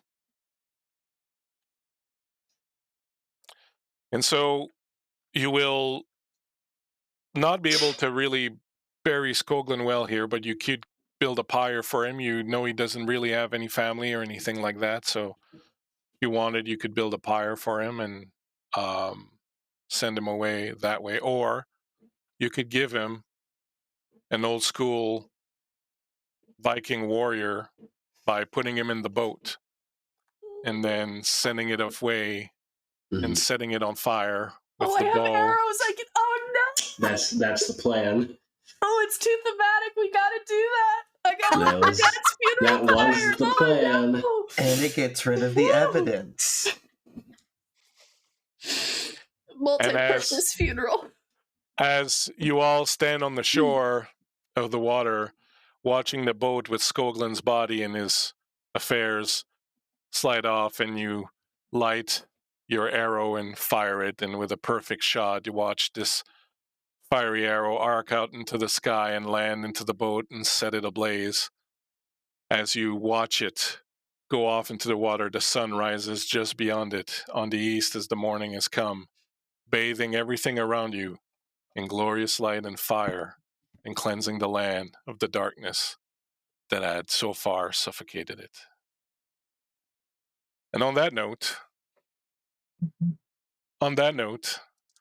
we will end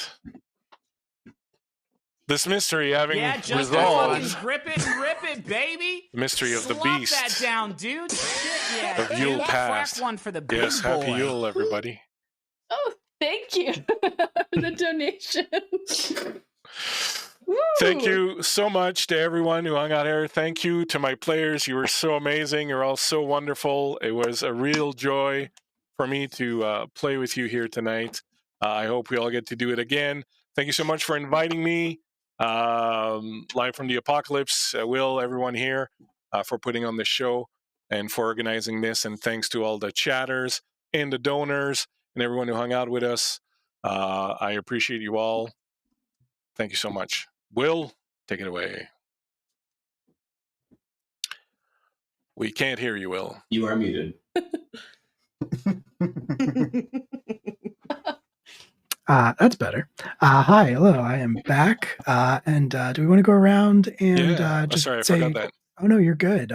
Just say a little bit about who you are, where people can find you, and then I will take us out. All right, let's start again with Rouge. Hi, Rouge. As mentioned before, I am actually one of the regular cast members here at LFTA. So you can actually catch me every other Sunday for the time being in Veil Breakers. So we just had this past Sunday, one of our sessions. So you won't be able to see me again until 2023, but that's coming up soon. So yeah. Nice. Good usage of the cocaine there tonight. Hey! Clutch. Drugs are stronger than beer. Clutch cocaine use, nice. Yeah. Javante, the captain. Hi. Yeah, hi, I'm Javante. You can catch me on Twitter at my username, which is at Javante, JHE, as in Victor, AUNTE. I've become quite a regular in the TTRPG space. I have no idea what I am allowed to talk about and what I'm not allowed to talk You about can yet. tell. You can talk about our thing. Okay, so this is a good test run for me because I will be in Superior Gaming's Vessen game coming up very, very soon. Awesome. So I'm super excited for that. Other than that, yeah, you can also catch me on my Twitch, which will be linked into my Twitter here pretty soon, as I'll be reading some Dante's Inferno, among other things that I plan on doing, and also probably an end of the year wrestling show watch and recap. So I love how you go from Dante to wrestling, man. You're truly a Renaissance man in every Yes. sense of the word. it's great. I love it. Thank you so much for playing with us here tonight, Javante. Ethan, please, the horns of power. Yes, I'm Ethan. You can find me on Twitter and at Twitch at Hugcooks, both websites. I don't have anything specific to promote right now, but I do have some plans coming up that I plan on streaming some more stuff on my Twitch in the coming year. I'll say that. Nice, excellent. And finally, the lady with the emerald pendant, Stephanie. Ah, yes, the saddest Yule story. That's right. Right. Hey, I'm not called the bleak season for nothing. Hey! Aw. Accurate naming. That's right. I'm Proper Stephanie. branding. I'm Stephanie. I can be found at SBrownWrites on Twitter, but more often than not at the Live from the Apocalypse Discord. I'm a casual lurker, casual player. Not in any current one-shots coming up, but I'm sure that'll change in the future. So hang around and enjoy the rest of the Haz-mas episodes. Absolutely. Thank you so much. And as I said, I am the Bleak Season on Twitter. I run games and play games with Guild Superior. Check us out at twitch.tv Guild Superior. We have tons of stuff going on. We have right now our regular Greyhawk game on Tuesdays, which I play in. My Dwarf Stormclare named Feldspar. We have a new Varden game that's being played right now on Wednesday nights. And in the new year, as Javante was saying, I have a 5-part Vaesen mini campaign that will be starting in January that I look very much forward to doing and continuing my other shenanigans with Shade Songs and all that good stuff. And huge thank you, Will, and everybody else here, all the players. Amazing. Thank you so much. This is my last GMing gig of the year, and it could not have ended on a better note. I'm going to take a nice, long, deserved break, but Yes. this was absolutely the perfect cap to what's been a great year of gaming for me. So thank you so much, and thank you to everybody who's been here. Amazing. Thank you once again to all of our players and to the Bleak Season for running this incredible game. What a time we have had tonight. Ups, downs, everything in between. My name is Will once again, but that's not important. What is important is this is Live from the Apocalypse, and you can follow us on all of the socials. We have 6 more games happening before the new year, still raising money for the International Rescue Committee. So make sure you are up to date on all of that and follow us on those things. You can also join the Discord community and find out that information as well. We are going to disappear in just a second. We're going to try to raid our friends, Bards of New York. They are still streaming. We'll see if it goes off or not. But don't go away. Join us in going over there and saying hi to them. On that note, from all of us here at Live from the Apocalypse and all of our visitors and guests, thank you once again. And remember, do drugs, kids. Not only is it cool, it's useful. You never know when it's going to come in Cocaine is handy. stronger than fear. You never That's know. right. Mhm. Have a good night.